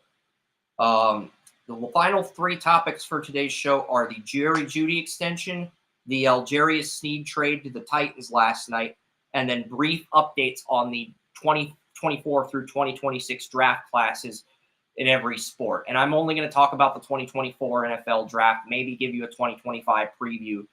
2024 through 2026, that mainly applies to the NHL, the WNBA, the NBA maybe, and that's pretty much it. I'm not going to go into the 2026 MLS draft or the 2026 MLB draft or the 2026 NFL draft because, frankly, I don't think there's enough data on those draft classes to make a verdict on what's going to happen in those drafts. I think there's enough data to make a verdict on what could happen in the 2027 NHL draft, but it feels premature to talk about that. Even though Landon DuPont's a hell of a defenseman, he hasn't even been drafted yet. He is the projected #1 pick in the 2024 WHL draft, which featured Connor Bedard, his cousin Gavin McKenna. But it's still too early to talk. As promising of a player as DuPont is, until we see what he does in the WHL, I still think it's a little too early to crown him the #1 pick. Is he the best player in his age group? Yeah, that's fantastic. I saw a video for him on YouTube last year from some hockey people that wanted to get his name out there on draft radars. And that's great. But we haven't yet, so I think it's necessary to dive into a 2027 NHL draft conversation. And at this point, until we figure out where DuPont goes in the WHL draft, because another WHL team might take somebody else ahead of DuPont. We don't, and it doesn't feel right to comment on that at this point. So, all right, so that's what's left on the schedule for today. Joey, I know you probably, I'm guessing you probably, I don't know how much free time you had this week, but I'm guessing the only thing you were really invested in heavily was the Jerry Jeudy extension. I could be wrong on that, but he did get extended with the Browns, and I'm going to let you take it away. I was dabbling in a few different things, but the Jerry Jeudy thing, because I heard there were a few contracts. From what I understand, there were a few factors that went into this. Not only the contract stuff for Jerry Jeudy, got a lot of work on Cooper, and modeling because of Cooper. And make the comment the day after.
I haven't gotten any confirmation on whether that's true or not. The speculation is it's an option here.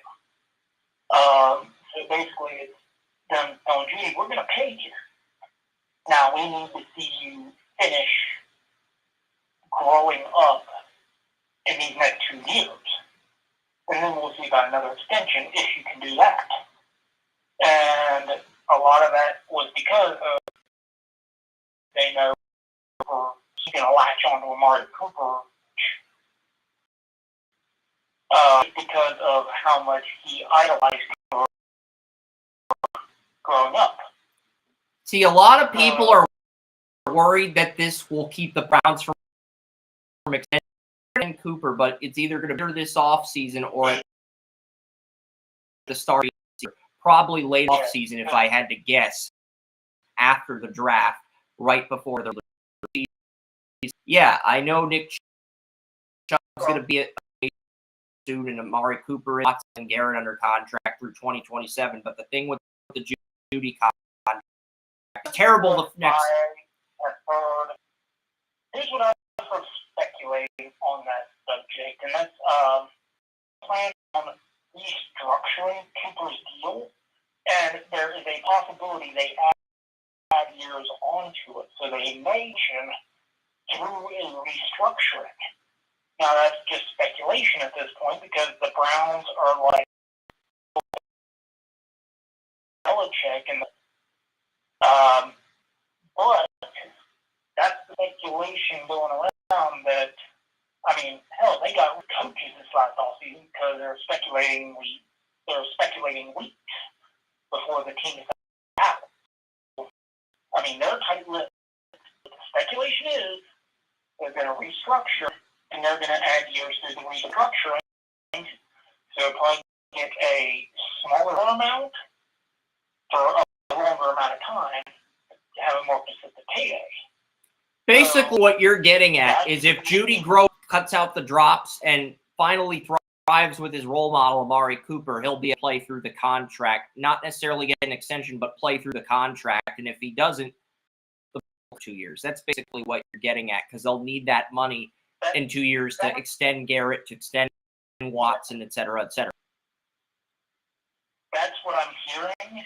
I haven't seen the contract itself, but that is basically what people have been saying the scenario is that this is your 2 years. If you thrive in these 2 years, that third year will work to get you an extension. But they're giving him 2 years with Amari. And then if he does, so he does well those 2 years, he gets a third year, and if he does well the third year, he gets an extension. So it's all incentive based. Yeah, that's what I figured. And I've been hearing that the Browns are probably going to let go of a couple players after their contract runs out this year, so they will have the money for Cooper and an extension on that front. So I mean, the what Browns are players on the Browns and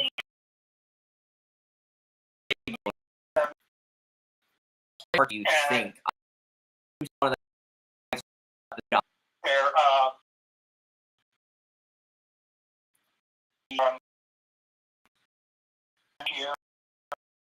a lot in the final year of his rookie deal. He's not. He's gonna. Yeah, he's gonna. He's basically a guy this year, and then they're gonna get rid of him and probably put Tillman in, because Tillman by that point would have 2 years of development. He'd be ready to see what you have with him. It's not that he's not ready now. I've been hearing a lot that the Browns are going to draft a guard this year, and Wyatt Teller is going to be going within the next 2 years. Because I know Bitonio and Teller are both UFAs in 26. And I think Morales mocked a guard to the Browns. Bitonio is going to probably retire. Yeah, that's... But Teller is probably going to be released after this year if they draft a guard to replace him. So that in itself, those two guys, that's going to save $30 million. I'm looking up the years. Yeah, because Bitonio and Teller are both 2026 free agents. $30 million, you're a bit off. You're a bit off. The Bitonio's making $22.9 million in 2025, and Teller's making $21.9 million. So the $30 million projection is slightly off, but he only has a dead cap of $19,178,000. So the Browns would really only be saving $2.7 million if they cut Teller. And my assertion that Bitonio will retire Brown is because I don't think he plays through 2026, because last year, which is the first in his career for the most part, was because of a lower back issue. When you're a big guy... Well, Conklin's still on the roster. He hasn't been cut yet. Jack Conklin hasn't been cut yet, despite his injury history. And that's largely because he got extended prior to his injury, his second injury. He got extended prior to that. Well, I believe that the Browns only save money on Conklin if they cut him in 2025. What fully guaranteed is the July 1st. Yeah. It would have to be cut after the July 1st deadline. Yeah, and if you'd only save $4.5 million in a post. No, actually, no, wrong. Pre 6-1 release, negative $17 million. Pre 6-1 trade, negative $9 million. Post 6-1 release, negative $3.1 million. Post 6-1 trade, $4.5 million. So they would have to trade him. That's the only way to save cap room with Conklin is to trade him. Well, post June 1st. Neither of those numbers really sound that bad when you compare them to. There's still misdirection to justify. Put it into perspective. You're just trying to justify justify that Andrew Berry is a Browns fan because the Russell Wilson contract is. Yeah, that's kind of what it is. I'm trying to not be an ass about it. Justify Andrew Berry because Andrew Berry, Andrew Berry's not Jim Nill. Jim Nill, I'm just saying, Jim Nill's been to a Stanley Cup. I'm just saying, Berry hasn't been to an AFC title yet, but he might get there pretty soon. But in the end, I think Jerry Jeudy will get extended beyond the 3 years, but because you are not going to find a better situation for him for no other reason than him right there. Yeah. If you were looking this trade, and then wait for the March back.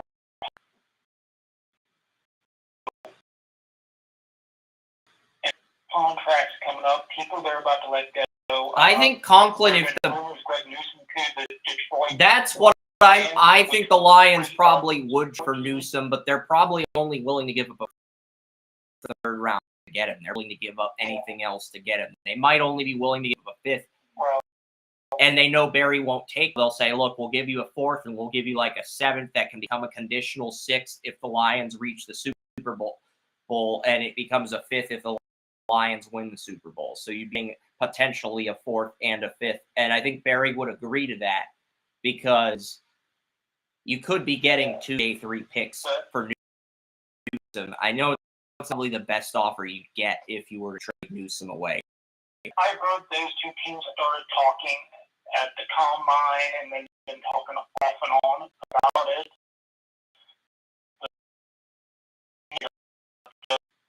That they could possibly get or whatever. Because let's just cut Cameron Sutton after his DUI. Cameron Sutton got arrested for a DUI, and the Lions cut him. So they are in the market for a corner. Cool. I think Newsom's going to get traded. The writing's just on the wall.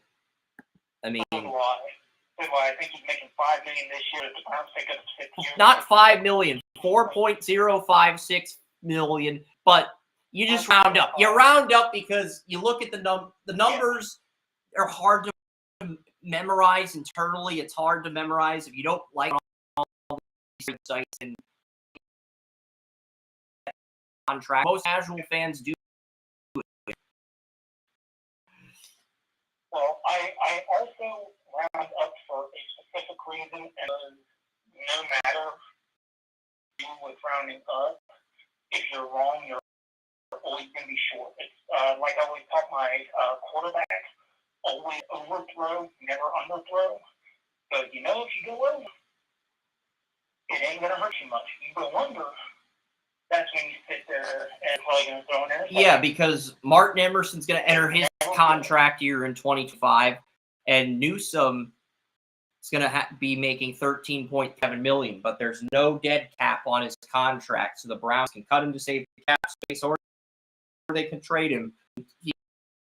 So this is probably maybe he is just a nickel corner, maybe he's not number 2 or number 3 corner, but if you're going to get value for Newsom, now is probably the time to strike. So that's why I told Joey a few weeks ago, keep an eye on Newsom. That's probably the guy that. Yeah, so the Browns are going to have money for a lot of re-signings, and they also signed Deontay Foreman in case to replace Strong and Hunt, but also is a strong guy, one cut back. Well, Foreman, Spotrac does not have the details of Foreman's salary yet. Strong is still on the active roster for 2 years because he's on a rookie deal. Yeah, there's a chance. He's on the chopping block, but he's a training essentially. That's basically what you're getting at. Because and the big reason for that is there were times last year when he would be given the ball on the goal line, he would hit the line, he would bounce off. He had no strength. He put it up high. And he had strength as a pass blocker in college, but he didn't have strength as a downhill runner in the pros. So you just sort of flop backwards like a pinball when you fail to hit the pin when your flipper fails to pinball backwards. I know. Yeah, it's an accurate one. It's accurate, you know. If he gets a hole, he's going to make the best out of it. Not going to do, or if he gets hit on a pile, it's just like you said, boy, he bounced back. You know, and the Browns already have 4. So why do they need to pay for those?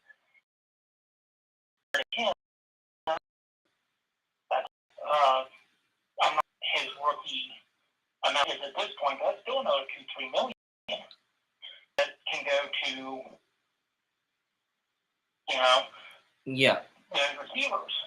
So, and I read one of the tweets. I read one of his tweets. Winston's going to start by week 7. Watson's going to be the one before we get back to the Sneed trade. I think Winston and Hundley got brought in because they want to have a QB competition for the back.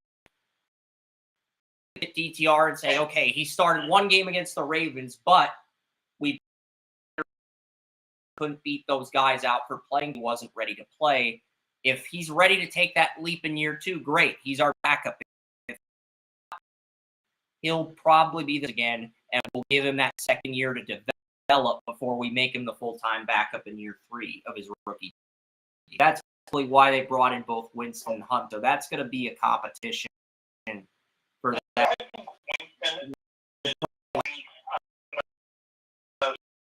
I don't know if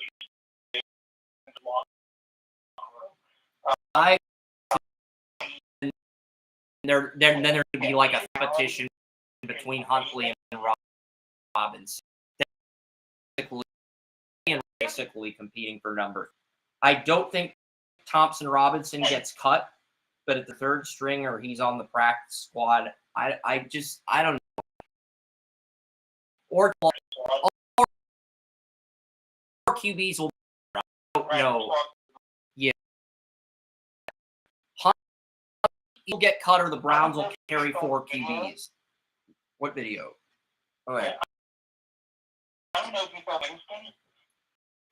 Right after he signed his contract, somebody said now it's straight to the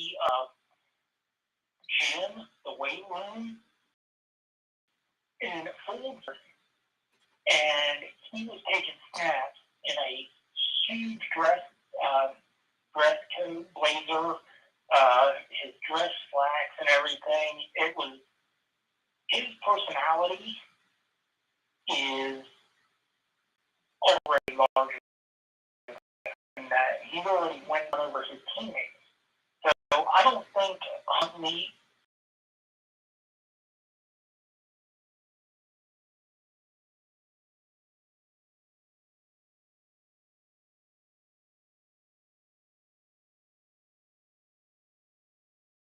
in camp, and Robinson's either 4th string, put on the inactive roster each week until an injury recurs. The second scenario is DTR wins the 3rd string job, which I believe will end up happening, and Huntley gets cut in training camp.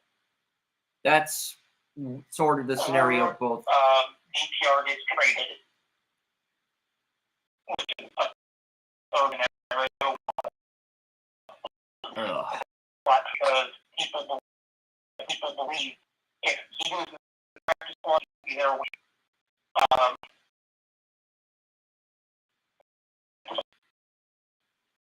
if you leave him on the roster, you could potentially be carrying 4 running backs on the active roster, which is something that I'm going to do. And let's face it, Huntley is making the veteran minimum, so it'd be an easy cut. Just, okay, we gave you a shot. And the fact that Huntley's salary hasn't been listed on Spot Track yet, like what he's making per year, that leads me to believe he'll be the guy who gets cut in training camp. Yeah, but he's making the record minimum. He wasn't signed to be a huge factor. He's there for competition. They want, I totally believe he's there only for competition, even though it's not been confirmed. Yeah. But it is very easy to see the DTR, if he beats out, that he will, maybe not this year, because Winston's there, but after that, he very well may be the backup quarterback, because he fits what the fantasy like, but not not a huge downhill passer. So getting him using his rookie 4 years. I don't think he's on the rookie deal anymore. He's not. He was in the 2020 NFL draft, but he went undrafted. Huntley. He was in the 2020 NFL draft, but he went undrafted. So he's no longer. Huntley's no longer on his rookie deal. Huntley was a free agent this year, but Huntley was a free agent this year, but he was undrafted as a rookie. He became an RFA in 2023. He got a 1-year deal for $2.627 million. I'm guessing he's getting 1 year, $2.5 million, because it's not saying. Yeah, it says 2024. He's under contract. The details aren't known. It doesn't say whether he's under contract in 2025. So my guess is it's a 1-year deal, but the details of the deal are undisclosed at this point. All right. We're going to get to the Algerius Sneed trade because we spent a lot of time talking about Joey's Browns. We are, because Algerius Sneed, it's a big trade. The Titans gave up a 2025 third-round pick and a 7th to get Algerius Sneed. And they have Algerius Sneed, and they got another corner in free agency. I'm just trying to think of who it was. Algerius Sneed. They did. They got another corner in free agency. I'm just trying to think of who it would be. All right, so we have, since next Saturday, we're going to do a group mock show. Why? Mom has plans for Easter dinner next Saturday. Easter's next Sunday, but she wants to do like an Easter dinner thing at Texas Roadhouse. So I'm thinking we'll do like a laid-back show next Saturday. Bill Dozier, the Browns fan, my mom, she wants to go to dinner Easter next Saturday. I'll do like a laid-back show. Browns fan that I've told Joey about, and Ashley, his colleague of it's a site they're starting. They're going to come on, and we're going to do PF next Saturday. That has already been Joey for Saturday stream. They'll be on the Browns fan. So that should be fun. Next Saturday, laid back shows. I don't know if I get through the group mock and do an individual mock draft. So I figured, you know what? It's Easter. Let's do a group mock just for the hell of it 1 month before the draft. That's probably do 2 rounds, we feel, because we almost got through 2 rounds Bill and I almost got through 2 rounds back in the fall, and we almost got through 2 rounds in our mock before the simulator reloaded without my knowledge. Because I accidentally clicked them. I think that with this many brains on the call, you might want to put a time limit on each pick. With that there are shift for hours. We're going to put a stopwatch. I'm thinking we're going to put a stopwatch. We're going to put a watch on each pick. That's what I'm, just like the real life NFL draft. 10 minutes for round 1, 7 minutes for round 2, and 5 minutes for rounds 3 through 7 if we even get that far. Draft, how heated some of those debates could get if they didn't have a time. Can you imagine how badly the draft would be? Because in the end, you only get 4 minutes in the first round and 3 minutes for rounds 2 to 7. MLB minutes to make a pick. You do get 1 timeout. NBA, I believe it's 5 2 minutes in the second round. So, NBA making their draft 2.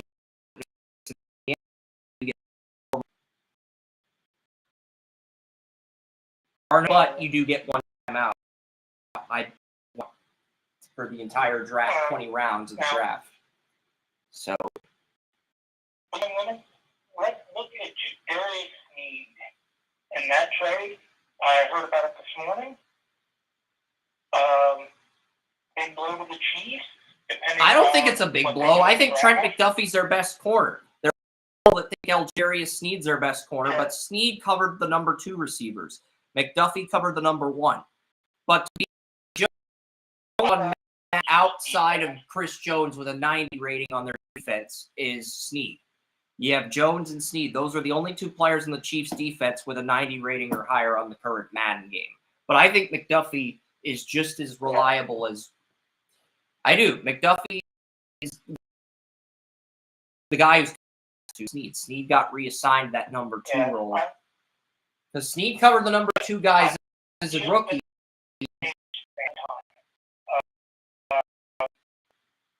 I think with Sneed.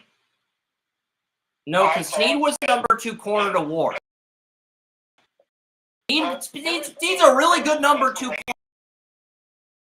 He's a number 2 corner. Charvarius Ward is a rookie. His second year, he was the number 1 corner. When the Chiefs lost the AFC title, their defense started off really bad. It was like worse in the league. And then they brought in McDuffie, and he's been the number 2 corner the last 2 years. So he's been a number 2 for the last 4 years, but he's one of the better number 2 corners in the league. Actually thought that the Chiefs, because we've heard speculation that Sneed may get traded because of contract issues and such, and I was like, Chiefs could potentially get a second rounder for this, and I was surprised they didn't get more. I really was, because Sneed is whether he's a number 1 or number 2, he's a playmaker. He's going to make some plays for you. Yeah, and it's the draft detectives, not the draft magicians. It's the draft detectives, not the draft magicians. It's the draft detectives. Now, the draft magicians is an available domain if anybody wants to purchase the legal rights to the draft magicians. But I can see how that sounds really goofy, really corny. Draft detectives does sound better. So, draft detectives, Bill Dozier, and draft detectives. An WHL scout with the Medicine Hat Tigers who have the number 1 pick in the 2026 NHL draft, Gavin McKenna. I've already talked with Ash about him and some of these other WHL prospects. So, but yeah, we are getting, but we are getting, because I would really like to do a 4-person group mock.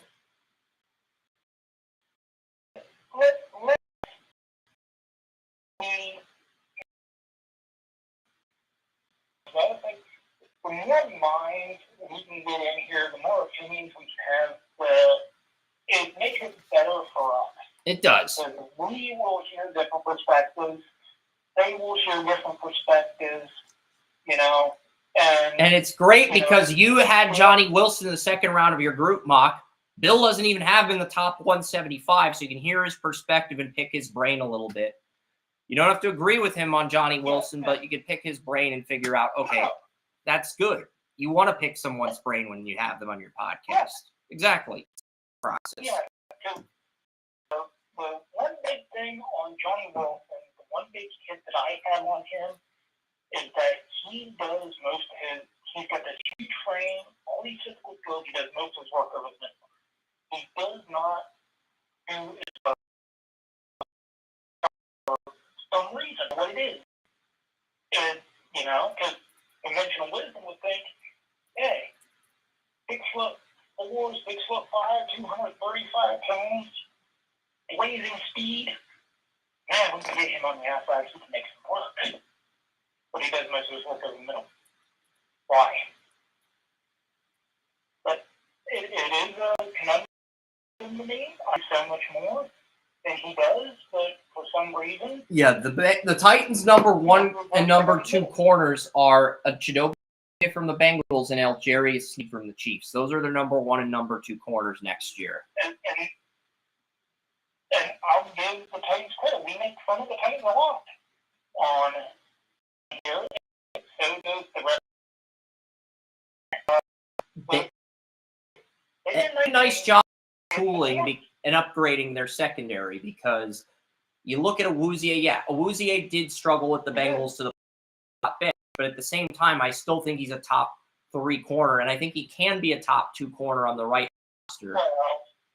Because he was a number 1 corner for many years, and then he got benched this year. So now, I don't think that's Awuzie. The Bengals cornerback room is that deep to where they can just reload. They have Mike Hilton. They have DJ Turner. They got guys. Over the last 3 or 4 years, there have been a lot of teams that have had a lot of trouble with the Bengals. And they have 2 top 5 receivers. They got a top 3 or 4 quarterback, when he's healthy. I mean, they've got a good tight end. They brought in. There have been a lot of teams that have had a lot of trouble.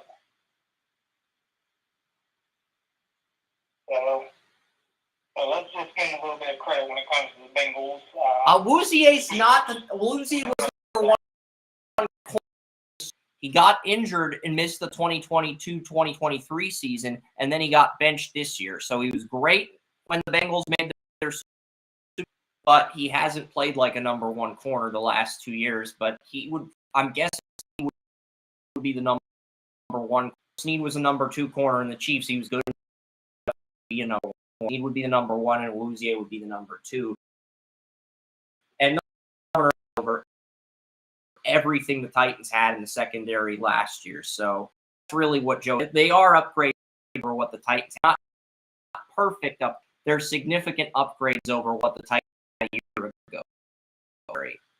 But I still think, even though we got some teams struggling against the Bengals, I mean, we're not going to hold that against them as much because it is the Bengals. And I think the Titans, and then you got, like you said, they got the Bengals, former number 1 corner. So you got 2 really nice corners on the outside. If Awuzie can stay healthy, he can be a top 2 corner. He might not pan out. Yeah. If he's healthy, he can be corner on the Titans. I don't think that was the case with the Bengals because you had Mike Hilton, you had Cam Britt-Taylor, and DJ Turner out of Michigan had a really strong rookie year where he was able to steal a starting spot from Awuzie. So the Bengals had to move on from Awuzie. They had to, from a business standpoint. I don't think they wanted to, but they had to. And the Titans realized, okay, we got to upgrade secondary. The AFC South become the next best division after the AFC North.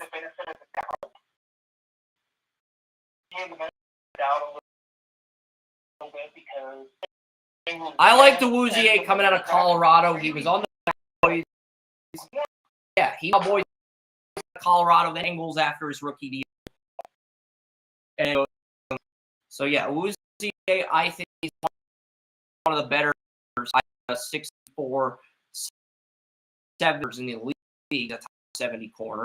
I argue he's a healthy, and he's a top 7 corner in history, which is probably why he's still a top 2 corner on most leagues. I think that's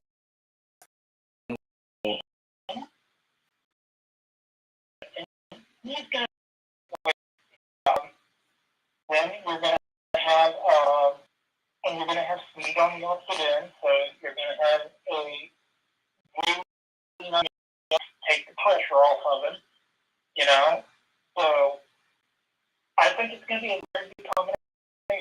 There's a lot of talent. They had to move Sneed because he didn't want to be franchise tagged, and they got his contract coming up. I think Kelsey's deal's up in 2026, and then you also have Creed Humphrey, Bolton in contract years. I don't think Bolton comes back. I think he plays out with the Chiefs, but he probably goes elsewhere in agency, and that's largely due to Drew Frank. Well, that was the backup. Bolton got extended deal to replace Willie Gay Jr. The Chiefs a little bit of credit for this too, because something was. I like the Chiefs corner. Chiefs have done a good job. 3. They got Jalen the 7th round, and they got Chickens out of the crowd, and both of those corners they've played. Now they've been nickel and dime situationally, but they so I don't think we'll see a drop off in the Chiefs. The Chiefs will have to draft another corner in a really good corner. Might be better than this one. I think there's going to be a drop off, but I don't think it's going to be a catastrophic drop off because, as you said, really good drafting. I think they go from being a top 5, 10 pass, but I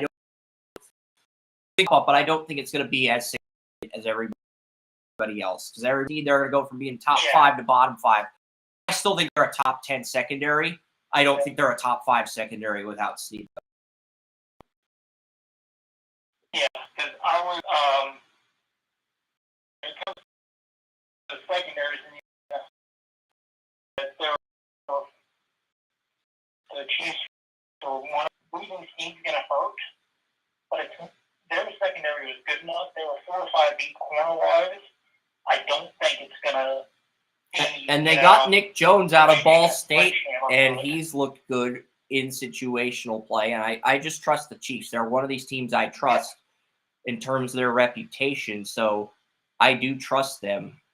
Now, all right, we've got 40. There's a question I Tracy Porter is in on a. Okay, we got. Hold on. Tracy Porter. Tracy came into the restream. Tracy Porter came into the restream. I want to let you. He came into the stream. I want to see what he said. Put that on the stream. My women's bracket's looking good. Only 3 incorrect picks. Kansas State, Louisville, Florida State. Tracy also adds, Chris Ransom, how good is Quayon Diggs? Quayon Diggs. I've never heard of Quayon Diggs. I'm going to look that up right now. How the hell have I never heard of Quayon Diggs? He is he's a free agent. I think Tracy's referring to Quandre Diggs, the Seahawks safety. Because I'm guessing the Commanders are looking at Quandre Diggs, the Seahawks free safety. I think that's who Tracy meant, Quandre Diggs. Yeah, Quandre Diggs is decent. He was good with the Seahawks last year, a lot more healthier and durable than Jamal Adams. I'm surprised Diggs is still on the market, if I'm being honest. I think Quandre Diggs is probably the best free agent still on the board, if we're being honest, Joey. I'm not saying he's a clear-cut number 1 free agent, but Quandre Diggs is probably one of the top names that's still on the market. I'm kind of surprised he hasn't been picked up yet. I think Quandre Diggs is well past his prime. And can he be a good contributor? Yes. Will he be an amazing contributor there? No. Yeah, and Quandre Diggs is 31. He's 31, and there's other safeties still in the market. Jamal Adams is still in the market. Julian Blackmon, the Colts' 3rd-round pick in 2020, is still in the market. He started for the Colts all 4 years. Justin Simmons. Okay, I think the safety market has dried up because safety market. I don't think it's a very good safety draft, but at the same time, a lot of people catching. There were 5 safeties that caught in every drill. I think NFL's higher on the safety class is because when you see the game film of the safeties, you're not allowed by any of them. NFL scout or are. There's a lot of safeties still on the board. Here, Jason is still available. Justin Simmons, Gilmore, Diggs, you can argue, is in that category. Blackmon. I think Simmons and Blackmon get picked up. Michael Thomas. Effective but injury prone. Tannehill. Xavier Howard. Tre'Davious White. Calais Campbell. Adoree Jackson. Jamal Adams. I don't think Tannehill's a guy that I could see a team picking up after the draft. I'm going to pick him up before the draft. Because here's the thing most people don't realize. 2 batches of free agents now. There's batch number 1.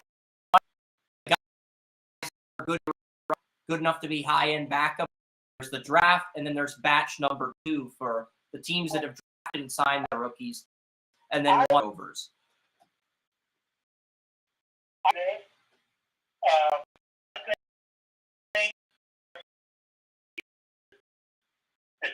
class is the class.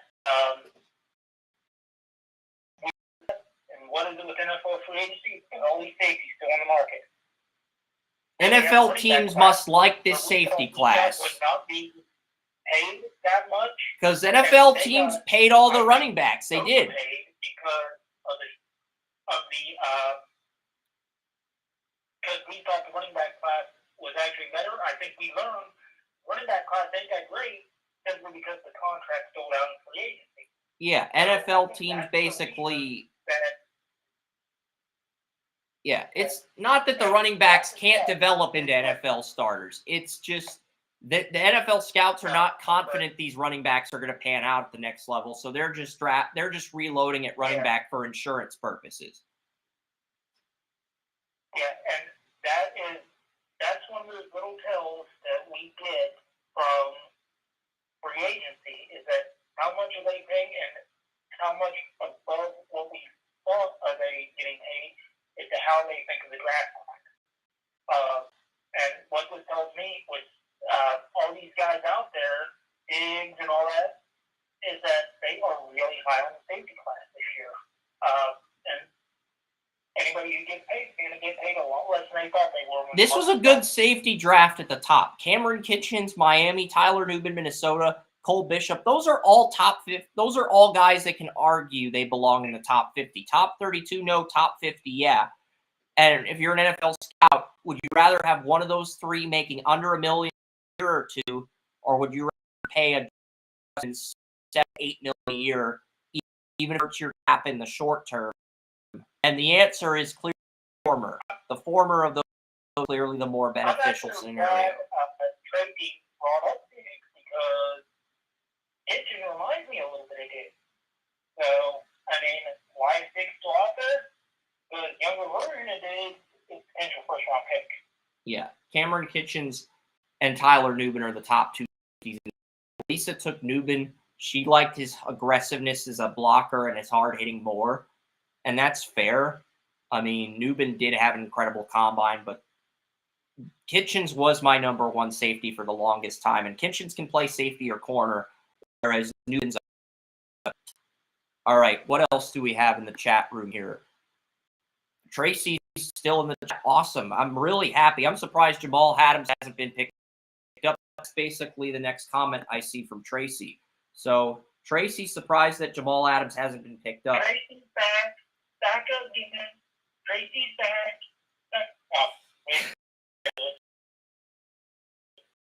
back. Joe, a real corny impression of him, but a hilarious. It depends.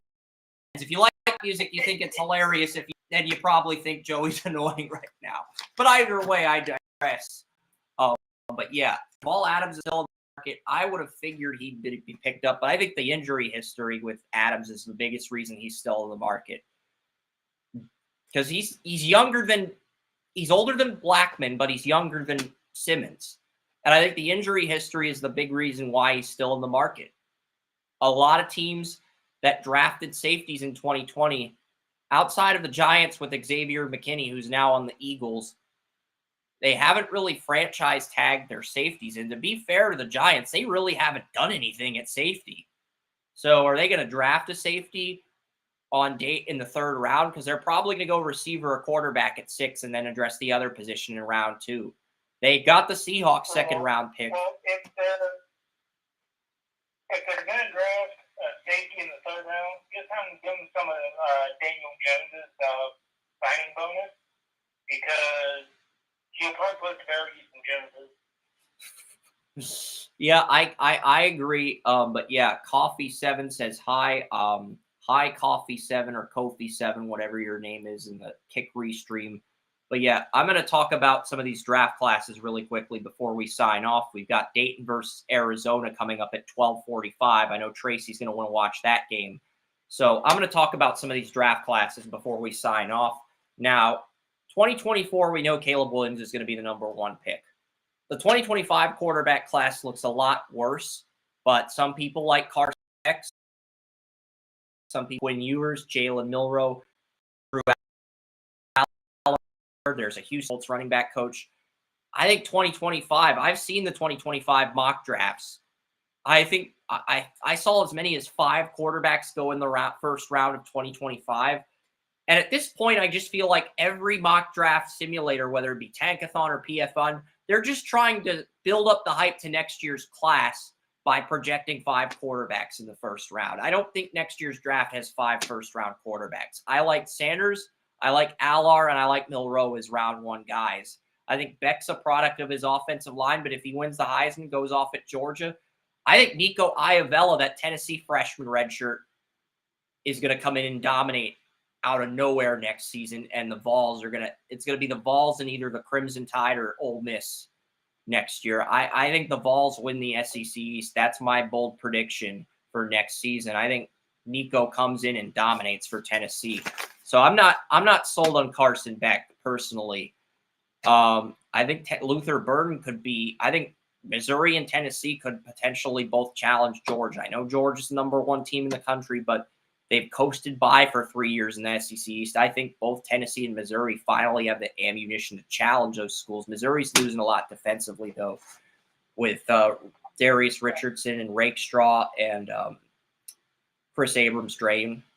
Missouri's. I will push back a little bit against you on this, is that I think that this quarterback class, some of these guys do have potential to be first-round guys, but they need to show a little bit more development. So I will suspend the reason we have such a quarterback boom. Go ahead, Joey. I was going to point out the reason the quarterback boom in 2024 is so high is because the reason the quarterback demand is so high this year is because I was going to say the reason the quarterback demand is so high this year is because 2025, you don't know what you're getting with the quarterbacks yet. And even though 2026 got hyped up, you had Dante Moore, you had Nico Iavella, the Tennessee quarterback. You had Malachi Nelson, a 5-star recruit at USC, but he ended up transferring to Boise State because the other backup for Caleb Williams threw 6 touchdowns and no interceptions in USC's bowl win. So Malachi Nelson's now at Boise State. And Arch Manning's still a back. He's not entering the portal. He's staying loyal to Texas, even if he's good enough to start. So 2020 25 both look like quarterback drafts with a lot of questions right now. It doesn't mean they can't be better than 2024, Joey. But right now, 2026 and 2025 both look like they have major questions at the quarterback position, whereas this year there's a lot more certainty compared to recent years. In the first, I believe there's 10 quarterbacks graded as starters. I think Jim Nagy has 9 quarterbacks graded as starters out of the 15 that are draft eligible that are expected to get picked. So it's quarterback. I think the uncertainty of the next 2 drafts at quarterback is so freaking high this year. I have McCarthy. I do have a blue chip grade on McCarthy, but I think he's more of a top 10 pick than a top 5 pick. But because McCarthy dominated yesterday, guess what? He's going to get the hype of a top 5 pick. There's rumors that the Giants want him now at 6, but they may not be able to get because we could see the Vikings, who have 2 first-round picks, 11 and 23, move up to 5 with the Chargers to pick him. So we'll see. I think it's going to be interesting. And here's the thing. Right now, there's a lot of hype on some of these guys, not because of anything that they've done substantial, but because of their pro day. And everyone listening to this knows, when you look at me, I'm going to say temper your pro day expectations, because they don't show you as much. I mean, Caleb Williams had an amazing pro day. He went 50 for 54, I think 21 for 25 on NFL Network. They only showed 25 of the 54 throws, and they basically condensed everything and were like, go to NFL Plus if you want to watch the whole pro day. By the schools to make them look as good as they can look. But That's Caleb Williams threw like an 85-yard touchdown pass to his receiver. That was maybe it was like 70 or 75 yards, but his last throw was an incredible throw. I mean, the thing is, when I talked to John Vogel about the pro day, he told me that a lot of the question marks a lot of people have about Caleb Williams, Caleb had a good pro day, but he really didn't answer any of the questions he had with a lot of the throws being scripted. So if John Vogel and I are that far apart on our Caleb Williams evaluation, that just makes Joey wonder if there's more questions and answers with Caleb Williams. But I think Caleb's locked into Chicago because Ryan Poles when Ryan Poles and Caleb Williams hugged each other, Caleb pulled away first. Usually when the GM is tired of a player hugging him, the GM pulls away first. The player pulled away first this time around. And Poles shook Caleb's mom for 5 seconds. That's a constant handshake. That's an indicator that the Bears are going to draft Caleb Williams. That's a body language cue. That's an indicator he's going to be going to Chicago. And here's the thing. If it's scripted, which is the biggest problem I have, it's scripted by the school to make people look as good as they can, and you don't answer the questions of the weaknesses, so on and so forth, that just brings up one question. Because why weren't you able to answer those questions? What was the issue? Why were you covering up and instead of showing us, hey, we're wrong? Well, John watched the pro day on NFL Plus, and he said Caleb missed some sideline throws, but there were no misses on NFL Network. On NFL Network, they didn't show the sideline throws that Caleb missed. They covered that up.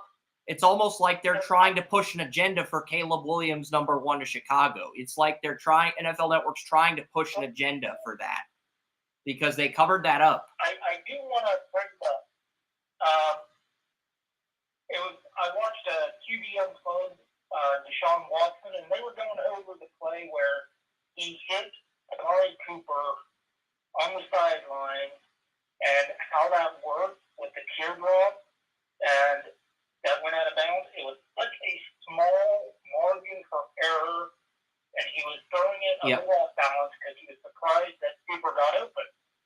If you can't make throws like that, and you're trying to cover that up at your pro day, instead of saying USC's not covering that up. NFL Network is trying to cover that up. Because Caleb Williams threw the ball 54 times, according to Bill Dozier. I only saw 25 throws on the Caleb Williams Pro Day special on NFL Network. If he's 50 and he's got a problem throwing down the sideline, do the math. There were no problems with sideline throws. I only saw 4 incompletions on NFL Network. He could have had more. But what John Vogel said is true, that he missed some sideline throws and some other short intermediate throws. And NFL Network cut that footage of Caleb's pro day out of their special, then doesn't shock me. It shocks me, but the reason NFL Network's doing that is because they want people to go to NFL Plus and pay for the app. That's the whole reason they cut the footage out. That's the whole reason they cut the footage out. Okay, that. The NFL is a quarterback league. They're going to want to show and say, these quarterbacks are going to be taken as useful as possible. Tune in, watch your team. That's the NFL agenda. So it doesn't shock me that they would cut out. It shocks me because I didn't expect them to do this. I should have expected them to do this, but I didn't, and that's on me. I have. But the 4 incompletions Caleb threw on NFL Network were 3 overthrows and 1 drop pass. He did not underthrow a single pass. And the handshake, the body language cues, that tells me Caleb Williams is going to Chicago. Now I'm going to touch on some of the other non-NFL drafts really quickly before we sign off. I want to be off the air by 12:45 when Dayton versus Arizona starts. Now, we know Macklin Celebrini is going to go number 1 in this year's NHL draft, so I'm not going to talk about this year's NHL draft right now. I want to talk about 2025 and 2026 really quickly because Tracy believes that Michael Meese is a better prospect than Macklin Celebrini. He said that a few years ago, and Tracy also added there's rumors that teams are calling the Commanders and Bears regarding 1 and 2. Yeah, that's true. There are a lot of rumors. And the Herd was showing clips of Caleb Williams at his pro day as well. I wonder why the Herd only showed clips of Caleb Williams' pro day on FS1. Well, Caleb Williams, they don't want to condense everything. I mean, I don't think Fox owns the rights to the Caleb Williams pro day. NFL Network owns the exclusive rights to that. So that's probably why he was only allowed to show clips or live footage of what he saw, because Caleb Williams threw at 1:30 and Coward's show airs from noon to 3:30. So, and Coward lives in Southern California. So he's an LA guy. He's going to promote the LA quarterback. So it just makes sense for Caleb Williams. But as far as Michael Misa, the center Tracy liked, he's now the number 4 prospect in the 2025 NHL draft. James Higgins, a center on the Team USA National Team Developmental Program, he's now the number 1 prospect in 2025. And I remember reading some articles saying that James Higgins could be a challenger to Michael Misa for the number 1 pick back in 2023. But Higgins has impressed so much that he's already jumped Misa, which I think is kind of surprising because usually with the NHL draft, the number 1 pick's predetermined. Joey and I, we usually know who the number 1 pick in the NHL draft is going to be by the time we get into draft season. And there's no change. There's no drop-off. There's no competition. Well, there's other guys competing to get drafted high, no question. But when I say there's no competition, I mean there's a lack of competition for the first pick. There's not 2 guys going toe-to-toe, mano-a-mano, pushing each other to be the top pick, like when you had Larry Bird and Magic Johnson back in the day. That's kind of what I mean. I haven't really seen that in the NHL draft where we have 2 guys competing to go number 1. We could see that next year. I think the big reason Misa's dropped is because Misa's played left wing. After playing center in Bantam hockey as a teenager, he's played left winger in the OHL. So NHL teams have questions as to whether he's a center or a left winger in the NHL because he's improved his growth from 5'11" to 6'1". And Misa has more points than Higgins does in the USHL. But Higgins has dominated the US under-18 team as well as the USHL. And James Higgins is going to Boston College next fall, who is just absolutely stacked with talent. I saw Boston College against Boston University earlier this year. Talked about that on the podcast. So James Higgins, projected number 1 pick in 2025, is going to Boston College. But the big steal might be Gavin McKenna. Gavin McKenna, he was the first player drafted into the Canadian Hockey League at the age of 14. He only got to play 7 games due to the WHL's rule of they do not want players 14 or younger that get admitted into the league play more than 7 games. And then he saw more games at the age of 15. And then this year, he's 16. He's the projected first pick in 2026. And he has 92 points already in his first full season with the Medicine Hat Tigers. And I've talked to Ash Glover, who's a scout for the Tigers, how good is McKenna? And he said McKenna is just as good as advertised. He's going to be the number 1 pick in 2026. So it seems like there's more certainty on the 2026 NHL draft than the 2025 NHL draft at this point, Joey. Does that mean 2025 is still better than 2024, like Tracy said? Does that mean 2026 is the best NHL draft, the next 3 classes? So I think 2024 is a strong NHL draft with 8 to 10 first-line defensemen projected to go in the first round. I think 2024 is a very strong draft. I would even make the argument that it might be stronger than 2023. And I've heard Elite Prospects has 21 players graded out as first-rounders for the 2025 NHL draft. 21 of the 32 projected picks have first-round grades at the moment. But it's still early. That could change. So, that's the thing with the NHL. Outside of the NFL, the only sport that has generated good draft class after good draft class this decade is the NHL. I think the 2020 draft class this decade, 2022, 2023 have all been strong draft classes. 2024 and 2025 look to continue that trend. And if Gavin McKenna keeps developing on the trajectory he's at, second player in 30 years in the WHL to exceed 90 or more points as a 16-year-old, and the other being his cousin Connor Bedard, then that's a crazy scenario. And Tracy's probably wondering, can we see Bedard and McKenna on the Blackhawks? It's possible, but I don't think the Blackhawks are going to be terrible enough to get the number 1 pick in 2026. I think they're going to be terrible this year. They're going to be terrible next year. And then in 2025, 2026, they're going to start putting everything together. And they're going to win too many games to get Connor Bedard's cousin, Gavin McKenna. Now, if they get McKenna and Bedard and they still get early draft picks, I think they'll be ready to contend by 2026, 2027. They will. They'll have the foundation in place. They'll be ready to contend. And Bedard will be off his rookie deal. He'll be the only guy you're paying big money to, and they'll be in a position where they can contend in a few years. I don't think the Blackhawks are quite there yet. But something to keep an eye on with these NHL drafts, Joey, it is. Because Misa was the presumed number 1 pick for 2025. He's now 4th. And the top 4 players in 2025 would all be 2 through 5 behind Macklin Celebrini in this year's draft. So that says a lot about the 2025 class at the top. I'll put it, maybe my opinion ain't going to be worth the hill of beans, but I say they're going to have to go with, in my opinion, an aggressive center line guy. That's going to help bolster that interior to let the scorers do their work and throw a little bit of fear into it. Yeah, because, you need 4 centers to win in the NHL, and the Blackhawks only have 1 good one in Bedard right now. They did draft Oliver Bohr, who I had a top 10 grade on at 19, but he's at Minnesota. He's developing in college. I think he'll be ready by 2025 or 2026, but he's not coming up to the NHL next year.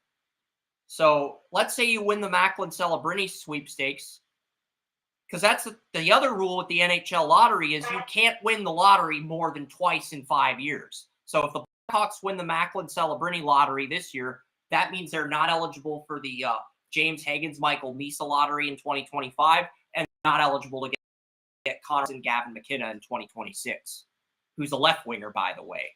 So, yeah, the number 1 pick in 2026 is a left winger, but the next 2 NHL drafts, a center is going to go number 1. Because that was the thing in 2022. We thought Shane Wright would go number 1. He fell to 4. A left winger, Jarov Slavkovsky from Slovakia, was the top pick. And all the guys drafted ahead of Shane Wright have had success. Simon Nemec, the defenseman the Devils drafted, has had success. Logan Cooley's had success with the Coyotes. I know Tracy had Cooley number 2 behind Shane Wright. So, yeah, a lot of the players drafted ahead of Shane Wright have had success, and Shane Wright got demoted to the AHL twice in his 2 NHL seasons since being drafted. The thought process with Shane Wright is he's talented, but he's a little too cocky to the point where it comes across as arrogance. And that's why he fell to 4 in the NHL draft. Yeah, he was the best player in his draft year, but I guess NHL teams were turned off by his cockiness. And the play is backing that up because the top 3 picks are all playing well, and Shane Wright's been demoted to the AHL twice on the Coachella Valley Firebirds. So I'm not saying Wright can't turn it around, but the other guys drafted ahead of him, you can justify the thought process those teams had at the time. 2022 has just been a really weird draft class. It was a class that I really hyped the crap out of, and a lot of the players outside of the top 3 picks have been inconsistent and underwhelming, but it's still early. These guys are 19, 20-year-old adolescents. They're still transitioning to things. Nobody has everything figured out when they're 19 or 20. Come on. If you're cocky, if you're cocky, the question is, are you backing it up? If you're backing it up, they're not going to demote you. If you're backing it up, they're going to keep you up there. So if you back it up, if they demoted him, probably not. I mean, the Kraken made the playoffs without him. To be fair to Shane Wright, he did take the Coachella Valley Firebirds to the Calder Cup, the Stanley Cup for minor league hockey, as an expansion team, and he's done well in Coachella Valley, but he's been demoted from Seattle, the team that drafted him, to Coachella Valley twice since being the 4th pick in 2022. So that's a big thing to look at. David Juracek, the defenseman who knocked people on his asses. He got demoted from Columbus to the Cleveland Monsters. He he was in his first year with Columbus as the 6th pick. Cutter Gauthier, the 5th pick in the draft, didn't want to play for Philadelphia, so refused to sign a contract with them, so he ends up getting traded to Anaheim. It's just the top 6, the picks 4 through 6 look like hit or miss picks, and the top 3 players look solid, but there's not that guy who's wowed you to the point where you want to give them a second contract. And that's the thing. I'm not saying 2022 is a weak draft, but it's underwhelming so far. I mean, Slavkovsky went from 10 points as a rookie to 38 points in year 2. A lot of the reason we like those guys is they had the attitude. But the thing about having the attitude, if you're going to have it, you have to back it up. Well, the thing with Slavkovsky is he was a 6'3", 6'4", 230-pound winger. Talked about how very nervous in the interview, but he wants to be confident. He wants to be the leader. He wants to be the franchise guy. He wants to be the alpha. He wants to be the face of the team. But he also wants to put in the work to back it up, but he wasn't exactly sure what direction to go. So I guess Montreal fell in love with that part of Slavkovsky because he was 6'3", 6'4", 230, but he didn't know what steps he needed to take to be that guy. He's gone from 10 points as a rookie to 15 goals, 23 assists, 38 points in year 2. So we're seeing some improvement from Slavkovsky. We're not seeing a leap, but we are seeing significant improvement. To go from 10 to 38 points is not a leap. It's significant progress. It's great progress, but it's not significant progress. Well, it's significant, but it's not a leap. That's what I'm getting at. A leap is going from 20 points to 50 points. That's a leap for me in hockey, to go from 20 points to 50. That's a leap for me. But maybe we disagree on that. Simon Nemec, the defenseman I like more than Jiricek, has been the Devils' best defenseman. Every Devils defenseman has a negative plus-minus ratio. Nemec's plus-minus ratio is -1, and he has 18 points in 48 games as a rookie defenseman on the second line. He's done well. Logan Cooley. I'll look at Logan Cooley's stats here briefly. Logan Cooley has 13 goals, 20 assists, 33 points in 70 games. But he's played on the first, second, third, fourth line. They're trying to get him acclimated everywhere. After having 60 points at Minnesota, he's had 33 points his first NHL year. And initially, he wanted to go back to college. But the Coyotes were able to convince him to sign. And they had to give, usually most rookies only get $900,000 a year. They had to give him $950,000 instead of $925,000 just to sign him. And Cooley eventually agreed, and he's backed that up with his play. But Logan Cooley and Dylan Guenther, the two guys Bill Armstrong drafted to be those culture changers for the Coyotes, have both had their moments this year. Maybe they haven't taken that 50, 60-point season yet, but they've both had their moments for 19, 20, 21-year-old guys. So they both had those moments, Joey. So the Coyotes, I think their future's bright, but we'll see. Can they keep their core guys together, and can the guys they draft? Because the Coyotes just keep losing defensemen to trades and stuff, and they have to keep rebuilding the blue line.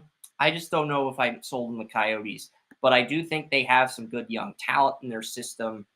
And we're starting to see the 2022 class play out. I don't know.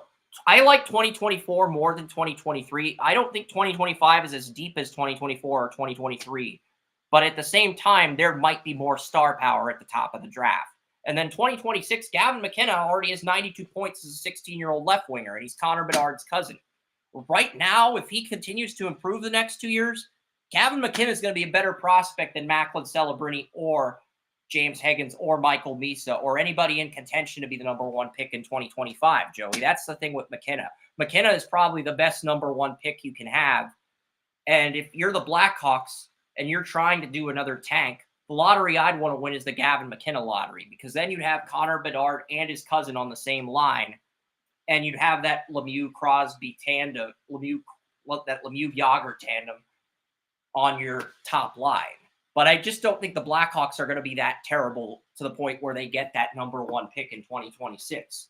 Yes, the team's a mess right now, but you have Connor Bedard, and Peter Mrazek was steady at goalie early in the year to get a 2-year extension. And Drew Comesso's actually done well in the AHL with the Rockford Ice Hogs. All right, NBA draft. I'm not as excited about this year's NBA draft. I love Cooper Flagg and Ace Bailey in 2025. And then you have Cameron Boozer, the son of Carlos Boozer, as the projected number 1 pick in 2026. I'm not going to talk about the 2025 or 2026 MLB drafts yet. I just don't have enough data. I think Alex Harris, the Cornell striker who won Ivy League Freshman of the Year, could be the number 1 pick. I'm also looking at Reed Sproat, the defenseman center back on the San Diego State soccer team, because San Diego's expansion team has the number 1 pick in this year's MLS draft. San Diego FC, they're the expansion team. They're going to have the number 1 pick in the 2025 MLS draft. So if there's a dominant defenseman on San Diego State, they might just take the local defenseman and reload through the draft that way. They might just take the local kid in their backyard if he has another good season, because San Diego State, they only had 7 shutouts, but I think they only gave up 1 goal in their first 8 games. And they had 7 shutouts on the year, and they had 6 of those 7 shutouts in their first 8 games. So they might, if that San Diego State center back improves, the San Diego FC might just take the kid in their backyard with the number 1 pick in the MLS draft.